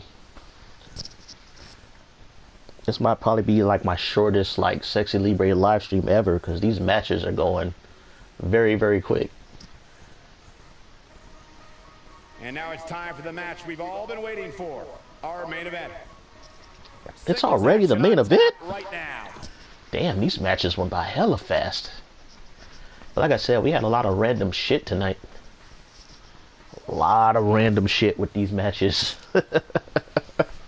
But it's been entertaining. This is probably one of my most entertaining shows so far in terms of how the universe got all the rivalries panning out. Alright, so we got China Doll versus the 24/7 women champion and Angel. Angel won the belt last week by beating the shit out of Light Bay in a steel cage match. And China Doll, you know, she's still kind of new. She's going to try to give it a shot by trying to beat Angel. I don't think she has a chance in hell, but tonight has been a weird night, so anything could happen as far as upsets goes.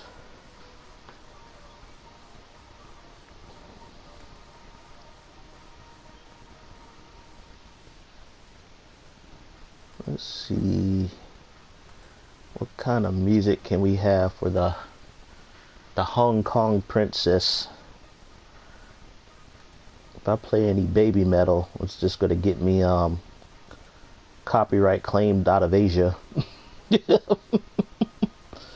Fuck it, we'll go with some baby metal.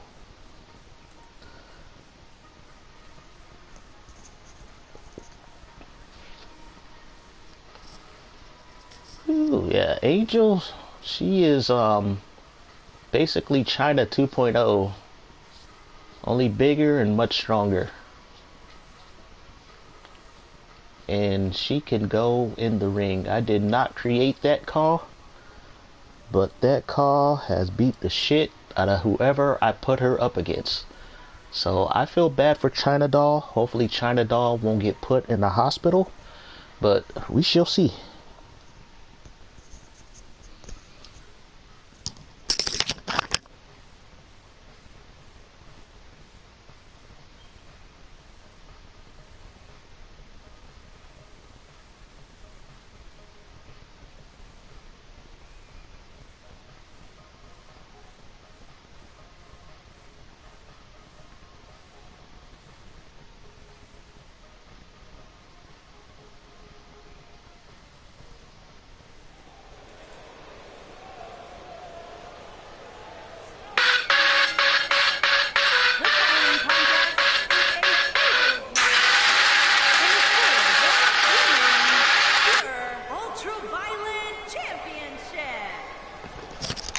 They got that nasty championships. There we go.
Angel's a big girl.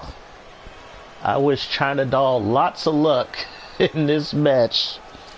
China Doll can wrestle though. She can go in the ring, but I don't know if she can handle all that. That is a big woman. China Doll ran out the ring. China Doll was like, no, I'm out. Oh, is this a tables match? Oh, it's a tables match. Okay. Why didn't they say it was a tables match? It said one-on-one. Oh my god, okay. Angel just ran China's ass over after she looked like she was talking to the table. Oh my god, I feel so bad for China Doll right now. Angel's looking to finish this match probably in 5 minutes or less.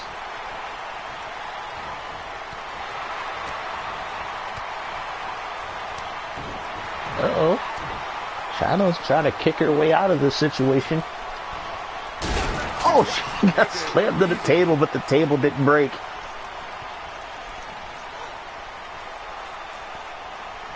Oh, good counter by China Doll. Good reversal.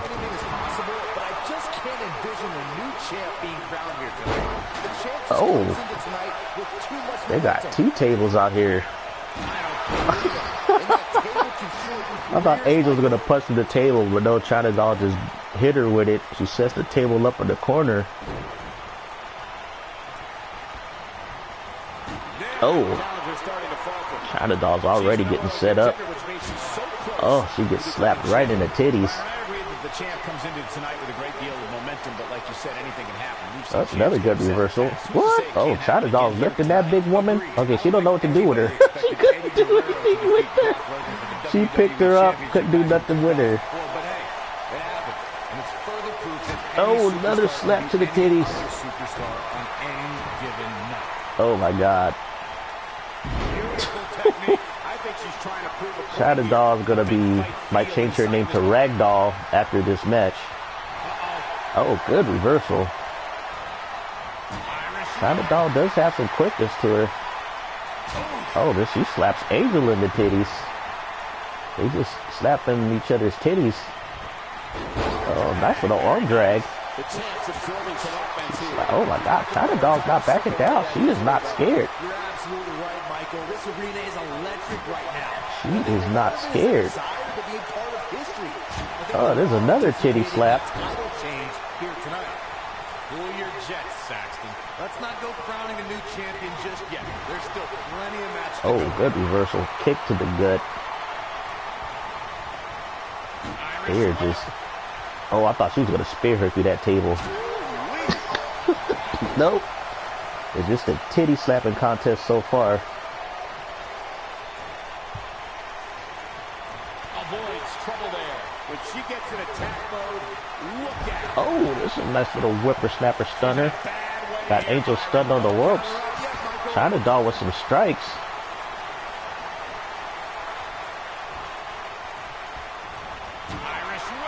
Oh, China Doll pull off this upset. Nope, they're just titty slapping each other right now. She's not looking so good here, guys. She's going to need to find a way to fend off some of this offense, and quickly. This might be one of the most tightly contested matches I've seen in a long time. Any one of these women... Oh, there's a little rope hung DDT action from China Doll. She got Angel on the ropes. What's she going to do with this other table, though? Oh, she's going to set it up in the middle of the ring.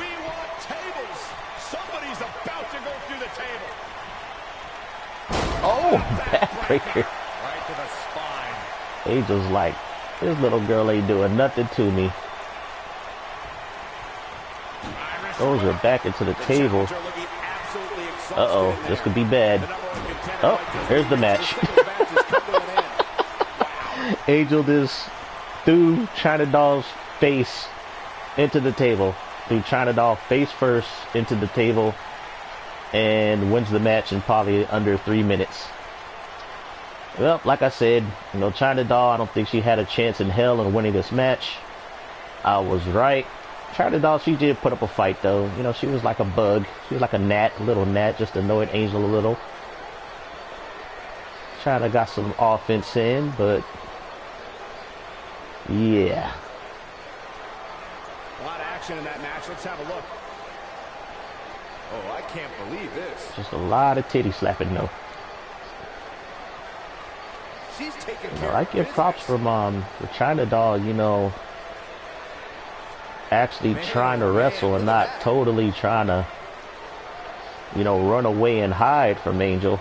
Give her props for that. Paid to watch this amazing action.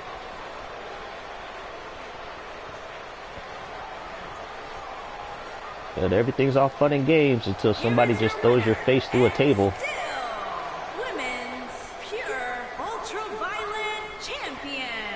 So Angel wins her first title defense with ease. She continues to impress with the win here I don't tonight. think anybody is gonna beat this girl to take the belt off of her. I don't think anybody's gonna That's beat her. exactly why these competitors are main eventers. What It would an be amazing nice to see match. somebody win, but I don't know. I don't see it happening.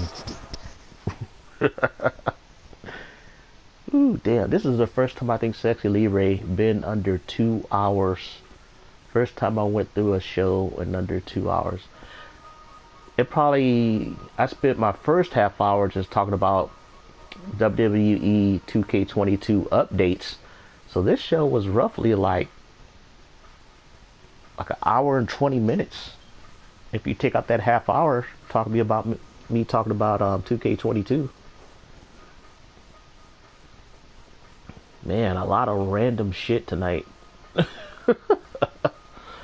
A lot of random stuff happening. There were a lot of quick matches. Charlotte Flair beat Patera Rai in a very entertaining, good match.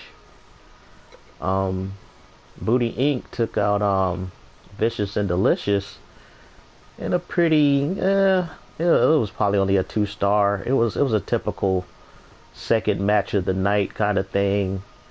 But Booty Inc. gets their 4th straight win in the tag team division. Akira, which I thought was a ladder match, got turned into something else. There was some shenanigans going on with the ref. Sweetie Chang had Akira on the ropes, and right when Sweetie was about to attack Akira in the corner, the ref got in the middle. So Sweetie knocked out the ref. Alicia Fox threw a chair in the ring, and Akira clocked Sweetie with the chair, hit her with the spinning armbar. The ref got up and Sweetie tapped out. And I thought it was a ladder match, but nope, it was a normal match and that was it. This match didn't even happen because that bitch Chanel got her ass kicked by the champion, Anna Black, beating the shit out of her during Chanel's entrance.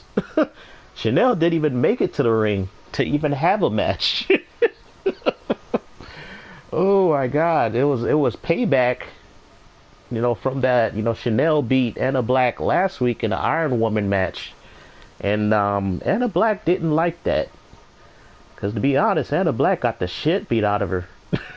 But she beat the shit out of Chanel tonight. Chanel didn't even have a match. Then we had Bombshell Bunny and Speedy Suzuki in a backstage brawl. Speedy Suzuki with that running super kick just knocked Bunny the fuck out. After a power bomb, hit her with that running super kick. It was lights out. Bunny was unconscious. Yeah, you know what? Bunny needs to leave Speedy alone. Just leave the Suzuki twins alone. Just leave them alone. Then we have Faith Kobayashi get her ass kicked by her mentor, Star Suzuki. Star Suzuki came into this match wanted to teach Faith Kobayashi a lesson.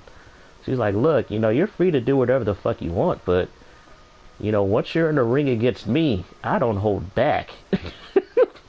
So she taught Faith Kobayashi a lesson, beat the shit out of her in probably like under 5 minutes. And then Angel put China Doll away in probably under 3 minutes by putting her face through a table.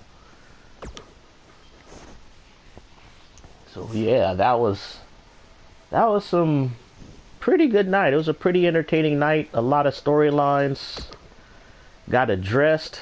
Here we go with the rivalries. These are, yeah, the intensities in these rivalries are very high. Basically, these chicks do not like each other, and they're proving it in these shows. Let's check the news. Akane suffered an injury. Wait, Akane, you didn't even have a match. Yeah, they did use underhand attack. Yeah, Akane, you didn't even have a match, so I don't know what the computer is doing here. I don't know what happened. Yeah, Chanel didn't even go in the ring to have the match with you. So how did your ass get injured? Okay, maybe she got injured before the match. That's what I'm thinking. Maybe she got injured before the match. Yeah, so let's see, go to the next show because so far the Power the next week, but somehow Alicia Fox is #1 in the power rankings. So instead of an 84, she's a 94. Highest ranking she will ever have in her life. Alicia Fox is a former WWE Women's Champion. I guess she could be considered, I don't know if they'll consider her a legend, probably her alumni. But the Divas era was so weak. The Divas era was kind of whack. Even though I got into wrestling around that time, but it was kind of whack. The only good wrestlers during that time was probably like Mickie James, Michelle McCool, Beth Phoenix. Layla became a good wrestler. The Bella Twins didn't become good, well, decent, until after the Diva era ended. But yeah, Bombshell Bunny's up there. Akira, Sweetie Chang, Anna Black, Lisa, that bitch Chanel's up to number 8. Speedy and Wildcat. Wildcat, for some reason, she haven't wrestled in like 2 or 3 weeks. Yet she's still like almost in the top 15, top 10, like every week. She hasn't wrestled in 3 weeks. But, yeah. Here's all the ladies involved. Why is Jen Chen still at the bottom? It was like her and Betty Torres have been on a 4-match winning streak, yet they're still like below the top 25. I might have to boost them up the rankings, but I don't know. They get booked every week. So their rankings don't really matter when you think about it that way. Actually, let's see if they went up the tag team rankings.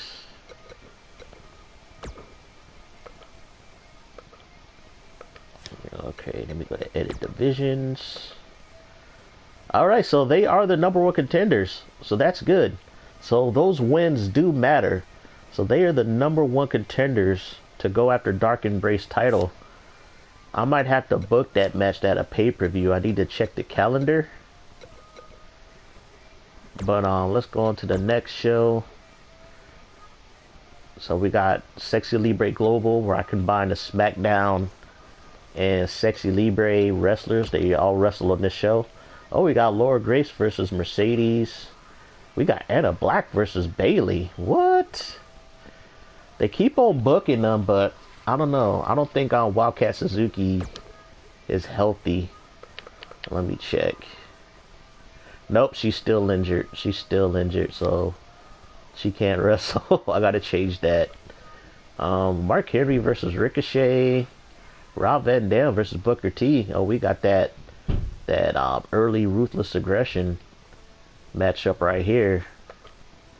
The Great Khali versus Leo Rush. Poor Leo Rush. Leo Rush is only like 5'5" or 5'6". Great Khali is like 7'3". Poor Leo. And then we got, 2020 Edge versus CM Punk in the main event. That's a pretty well booked show. That's the first half, first 3 matches, the ladies get their shine. And then we got the fellas coming up later. But I'm gonna have to change this match. I'm gonna have to take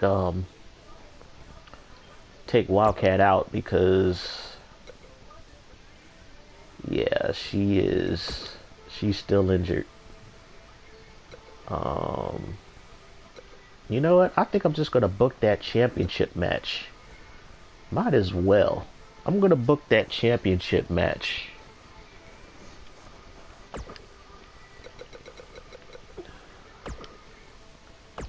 I'm gonna book that championship match between the Dark Embrace and Booty Inc. I'm just gonna simulate through the other shows, but we gonna have that championship match tonight. Since I got all this extra time, because the main show went by hella quick. But yeah. So we are going to have that championship match tonight.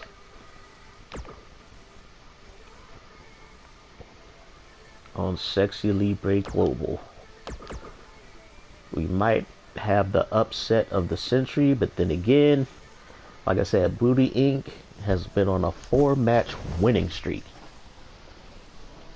They have not lost. Can they go 5-0 and win the title?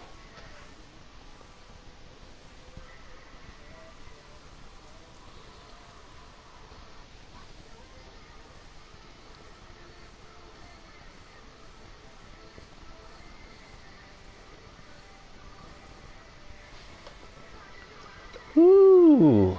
Let's end this night off with a bang.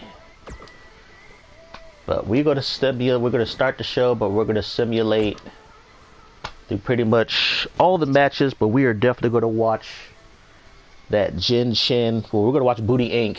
versus the Dark Embrace in a tag team championship match. I haven't really set up an intro for this show. I need to make one, so that's why you're seeing a black screen right now. Because I didn't add it. But I really like this arena. For some reason, the game performs very well in this arena. I almost get like a full 60 frames per second. My goosebumps have goosebumps, and if yours don't, you better check your pulse. Probably because of the lighting or some other shit. This card and my mouth starts to water. Sit tight for singles action coming up next.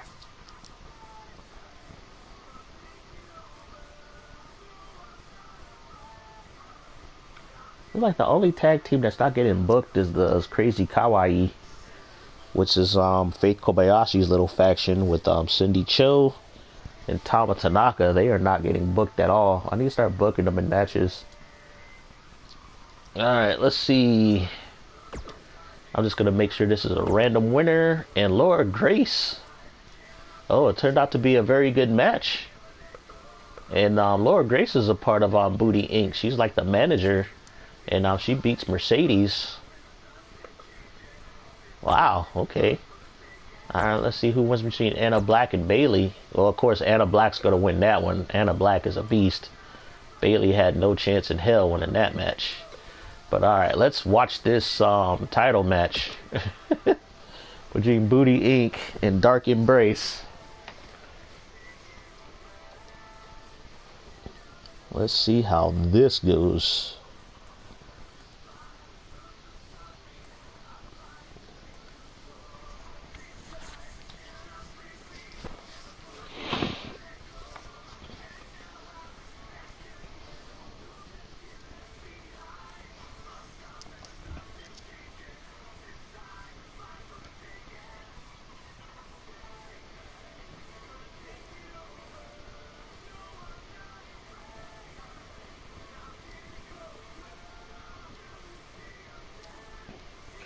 Ooh, I really want Booty Inc. to win. Because so far, Dark Embrace have had this tag team belts for over a month now. But I think this is their first title defense. So, but I think Dark Embrace, they still got the edge. They're still in the top 10 rankings, so they have the attribute boosts. So they're going to be kind of overpowered. I think they're both over 90 wrestlers. Nobody's over a 90 on Booty Inc. But like I said, tag team matches, it all comes down to teammates and how good their chemistry is. And Booty Inc. has the best chemistry out of all my tag teams so far, other than the Sexy Kittens. But Wildcat Suzuki is injured, so.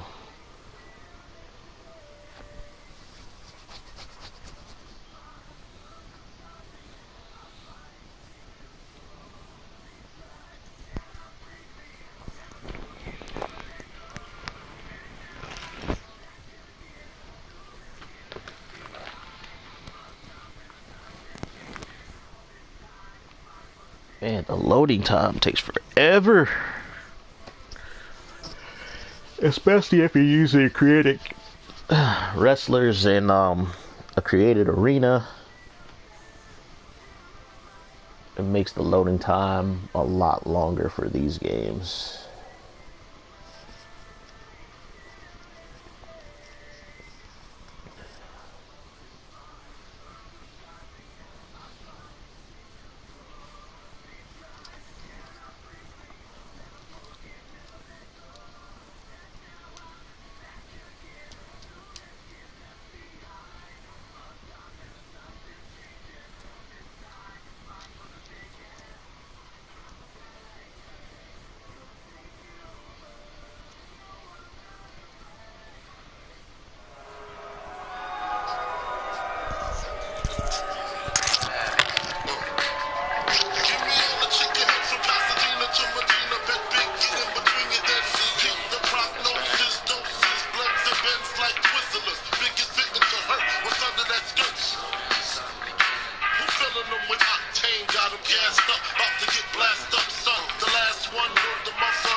Alright, folks.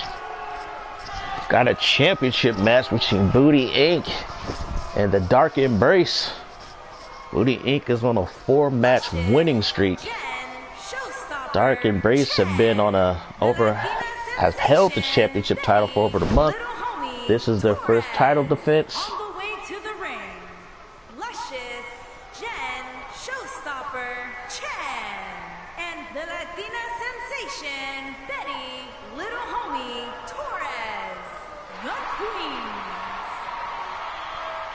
Yep, the Booty Queens.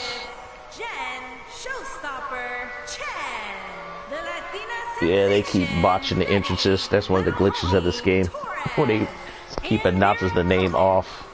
They are the WWE Tag Team Champions, the Bombshell Betty Chang, and the Navajo Princess Diamond Fox, the Dangerous Alliance. What a night.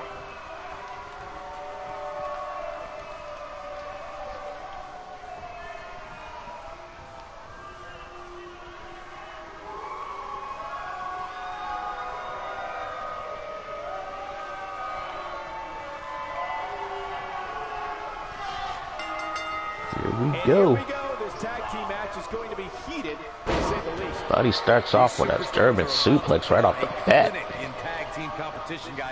Bunny's looking to murder someone after that ass whooping she got a couple of days ago by Speedy Suzuki in a backroom brawl.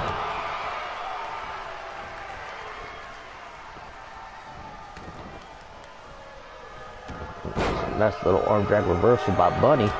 Oh, quick punch to the face. Then we got the sexy neck breaker.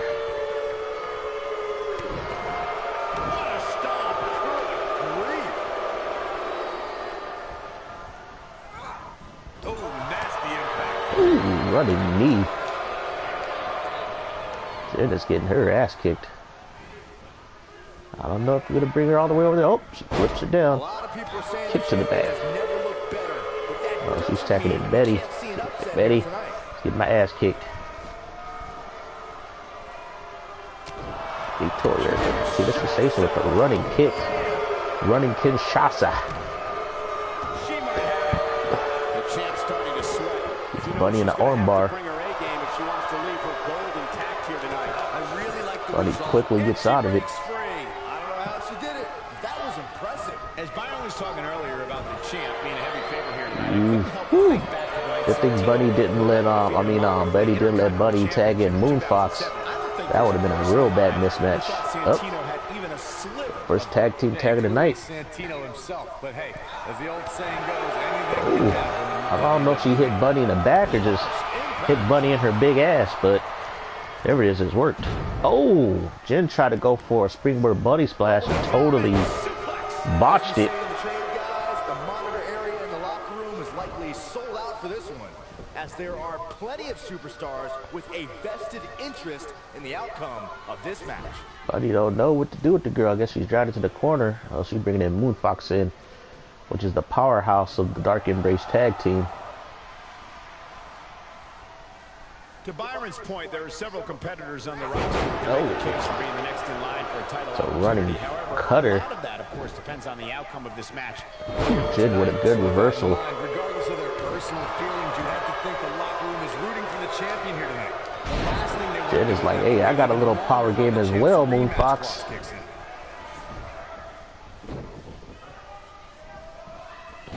Ooh. Nice little Hurricane Rana for Moonfox.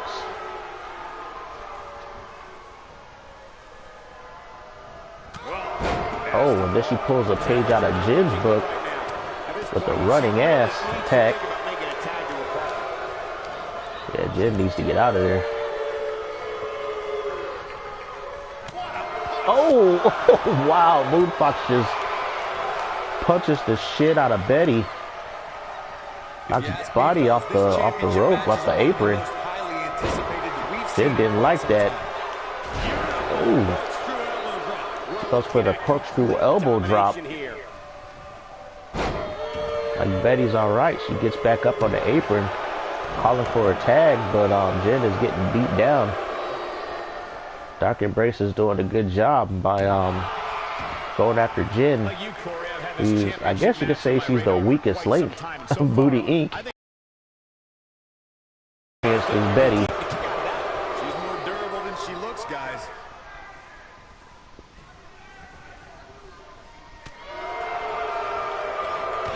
Ooh, nice run against Gary.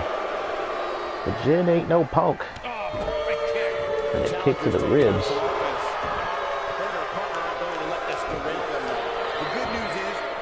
Too out of control, she has her partner she can tag in while she catches her breath in the corner.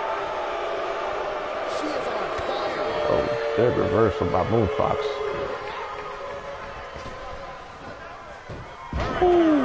Another hard Piranha. Moonfox is not letting Jen tag in. Oh, there goes these punches. Oh. I bet you feel foolish riding her off now. Wow, Jen knows how to take a punch. But she needs to get out.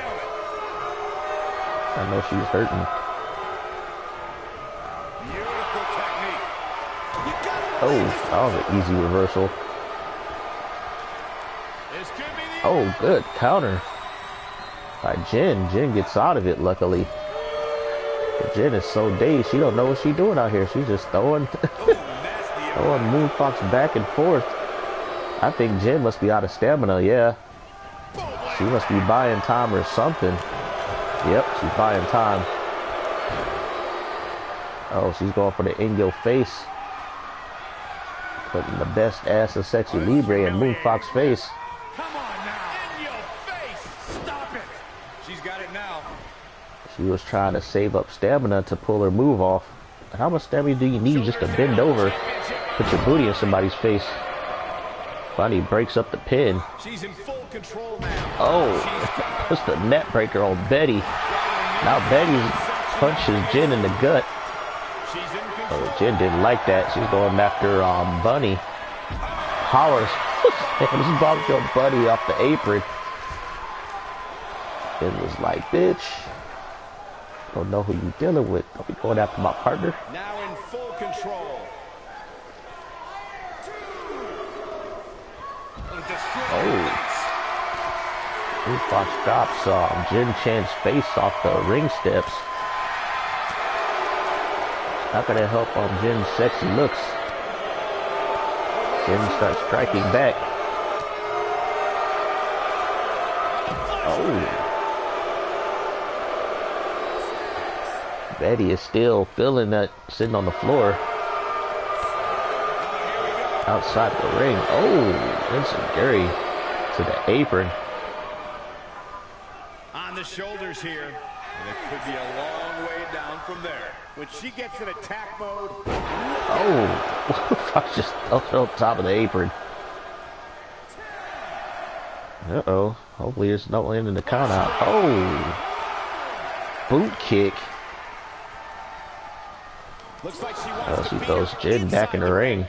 Looks like we're gonna get the Oh, Jen quickly tags in Betty. Uh-oh.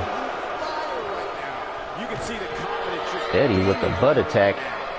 Knocks Moonfox on her ass. Going for the running. Kick to the face. Uh-oh, Betty's going top rope. Buddy might knock her off. Yep. Buddy tosses her off the top rope. This is not exactly the area you want to be in. Oh. Uh-oh. Betty didn't like that. Drop kicks Buddy off the apron. Going back up the top rope. Could this be it? Could this be it, folks? Oh! Moonfox dub. She dodges the top rope drop kick and dances. Betty with a hurricanrana. Uh-oh. Betty dances back in return. Oh, Betty with a quick roll up. 1, 2. Ooh, Moonfox kicks out. Unreal. Not yet. Oh, check that. Betty with a rolling net breaker. She is putting in work on Moonfox right now. Uh-oh. Betty going back up top rope. Oh, she tries to go for the swanton. No, what was it called? Is it the swanton? Swanton bomb? Yeah, tries to go for the swanton bomb. And misses. As Moonfox gets up. Reverses it. Oh, there's another running kick. Betty is beating the shit out of Moonfox right now. Oh, Moonfox turns her in the corner. Get a monkey flip. Uh-oh, Moonfox setting Betty up for her finisher. Quite a fight here, Cole, but despite that, now is probably a good time to look for the tag. But let's not overreact. Oh. Jen, you need to break up that pin. Oh, never mind. Betty kicks out. I think she's trying to prove a point here. Nope. Moonfox elbows to the top of Betty's head. Now Buddy's coming back in the match. He's able to get out of the way there. She dodges that one. Oh, good reversal by Betty. Look at the look in her eyes. Buddy with the reversal. Oh, Buddy with the strikes. I think right now Jen and Betty want to single out Bunny. Looking a little dazed here. Uh-oh. Look at herself right now, Cole. Betty with the baseball slide. Wow, what a move. And executed Oh, with Buddy such rolled out. Oh, whoa. Oh, I guess she was trying to go top rope. And Buddy hit her out of it.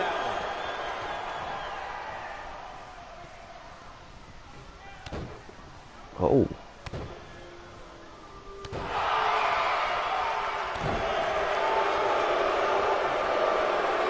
This match has been going on for almost 12 minutes, folks. Ooh, what impact.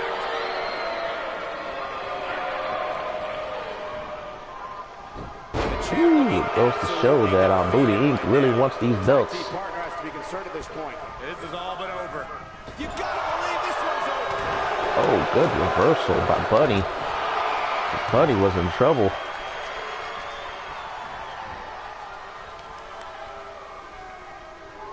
Ooh, what is she doing? Oh, Betty. Betty reverses it into an arm drag. I can attest that this is no different. Oh, Buddy goes back to the well. Hits her with that twisting looking suplex. Betty's trying to tag in Jen, and she gets it. Jen is going to come in hot with the hot tag. There's a running super kick. Same running super kick that knocked Buddy out. Oh, roll up pin for Jen. One. Woo, Moonfox breaks it up. She gets an attack. Look at it.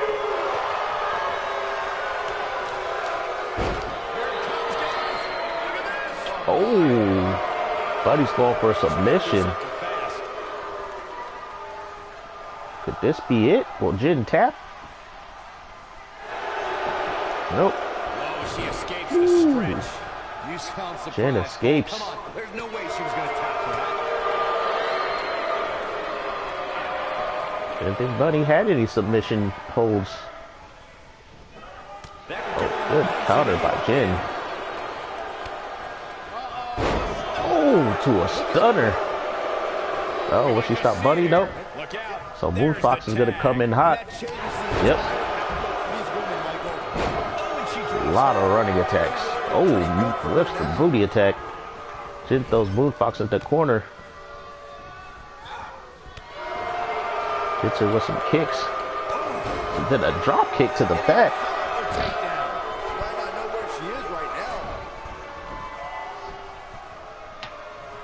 Jen is going for the pin with Bombshell Bunny off the ring. 1, 2. Moonfox kicks out. She just will not give up, Cole. She is on fire. Oh. Punch to the side of Moonfox's head. Looking for the win. Oh, try to go for the... Oh! Moonfox gives Jen a taste of her own medicine, but Jen comes back. She was like, "Ah, you think you got ass?" She said, "Girl, I got the ass." Perfect execution. Oh. Ow, just punches the shit out of Moonfox. Harsh impact. Uh-oh. This could be it. Is it the... Oh, it's the rope hung double kick. It's Booty Inc.'s tag team finisher. Betty with the pin. Oh, his Jen. Oh! Booty Inc. gets the win. I can't really call it an upset because Booty Inc. has been on a 4-match winning streak. And Dark Embrace, they have lost a match, and they have been having their feud with the Suzuki twins that's been kind of taking away their focus.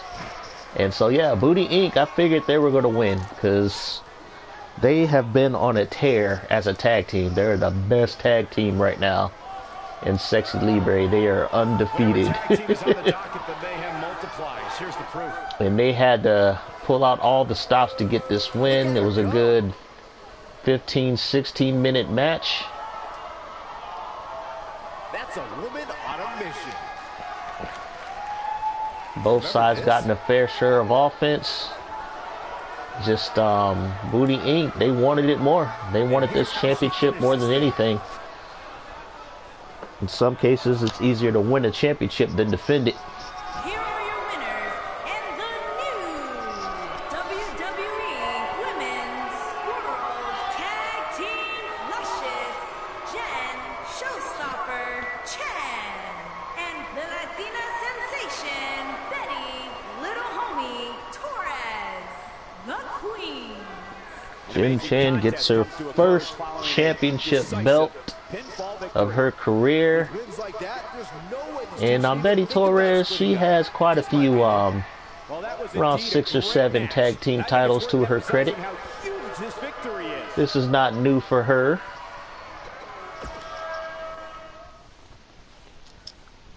Look at that, Jen, you're already on your path to greatness with your first tag team belt. Your first championship win. The WWE is the gift that keeps on giving. Next, singles match on tap next. Alright, folks, I'm just going to simulate the rest of the matches, then check out to see how the power rankings play out. I might have to purposely boost... I don't know. I don't know if I want to mess with the rankings because so far they've been undefeated, even though they've been at the bottom of the rankings. So Mark Henry beat Ricochet. Booker T beat Rob Van Dam. Great Khali beat Leo Rush. Yeah, knew that was going to happen. And CM Punk beat Edge. So yeah, the people who were supposed to win pretty much won. I thought Edge 2020 would beat CM Punk, but I think this is like prime CM Punk before he got skinny and old and bitter.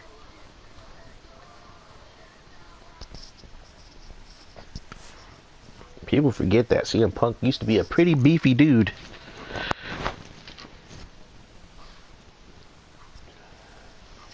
Alright, let's go to the next show so we can see how the power rankings changed.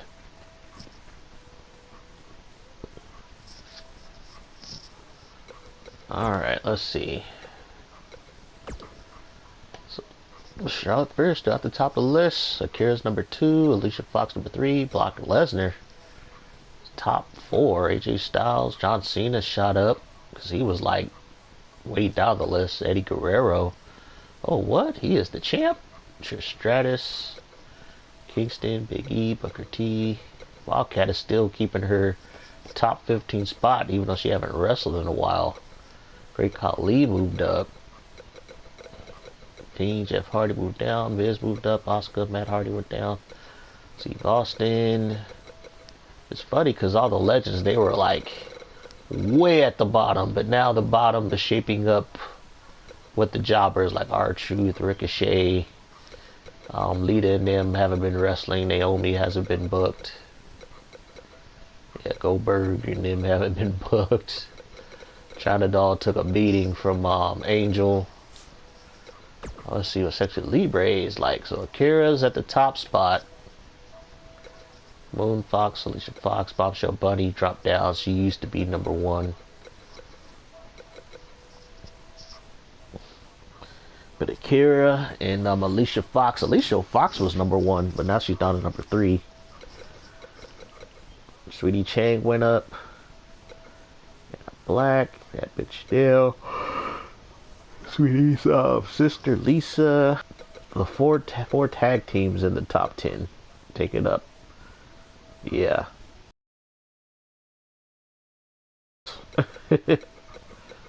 Yeah, all of them were tag teams except for Anna Black and that bitch Chanel. Angel's in 11th spot. Sonny Sakamoto, Star Suzuki, Akane, Faith Kobayashi, Light Bay, Lola Grace, PKO, Betty Torres went up. Oh, and Jan, they went up. They're above the top 25 now. Good for them. Mercedes went down. Sarah. Yeah, the people who don't really get booked often went down. Patera Rai, after that, lost to Charlotte. Went way down. Diana Dynamite. Yeah, she's more of a manager. Not really wrestling, even though she did wrestle Charlotte last week and lost. So Diana's at the bottom spot along with Storm Suzuki, Patera Rai. Yeah, the 25 and under, you know. Yeah, there's only so much you can do. You know, you gotta earn your spot. You gotta earn your place in the rankings. You gotta win. That's how you shoot up the rankings. You gotta win, unless you're in a storyline. But Betty and Jen, they went up because they won the tag team belts. Congratulations to Booty Inc. on their tag team win. Great job, ladies. Let's see what's going on SmackDown. Charlotte Flair versus Trish Stratus. We got Asuka, Becky Lynch, and Bayley. Okay, we got The Miz and the Entourage versus Kurt Angle. We got Undertaker with Randy Orton and Evolution. Wait. Okay, we got 2 versions of Triple H on the show. Great Khali's going against Triple H on 1. Booker T and Cena are having their typical rivalry going on. Okay, Brock Lesnar beat Cena this time. Eddie Guerrero beat Booker T. Triple H on 1 beat the Great Khali. Randy Orton beat Undertaker. Kurt Angle beat The Miz. Becky Lynch took out Asuka. Well, the man Becky Lynch, you know, won the triple threat match and pinned Bayley. And Charlotte Flair beat Trish Stratus. That's what the news got to say. Enough from his rival taking off frustrations. Charlotte Flair afraid of an attempt to walk off the match.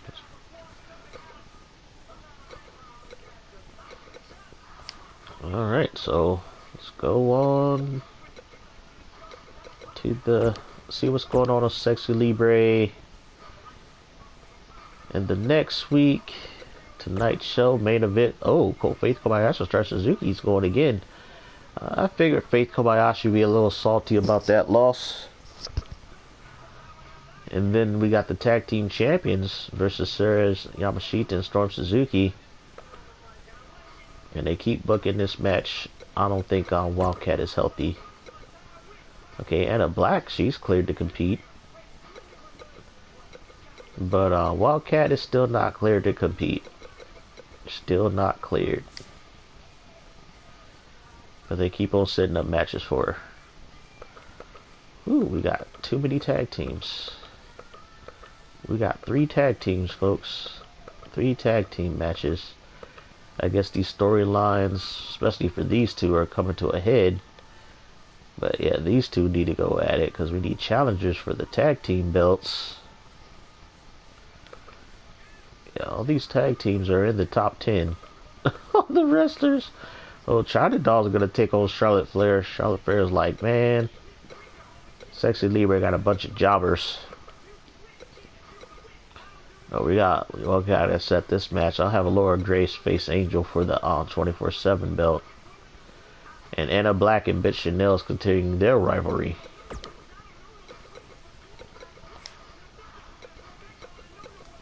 So it's been pretty good so far.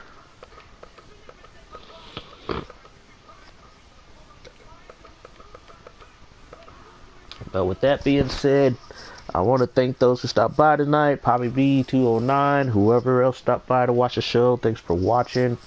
For those of you guys who will watch later, thanks for watching as well. You guys stay safe and God bless.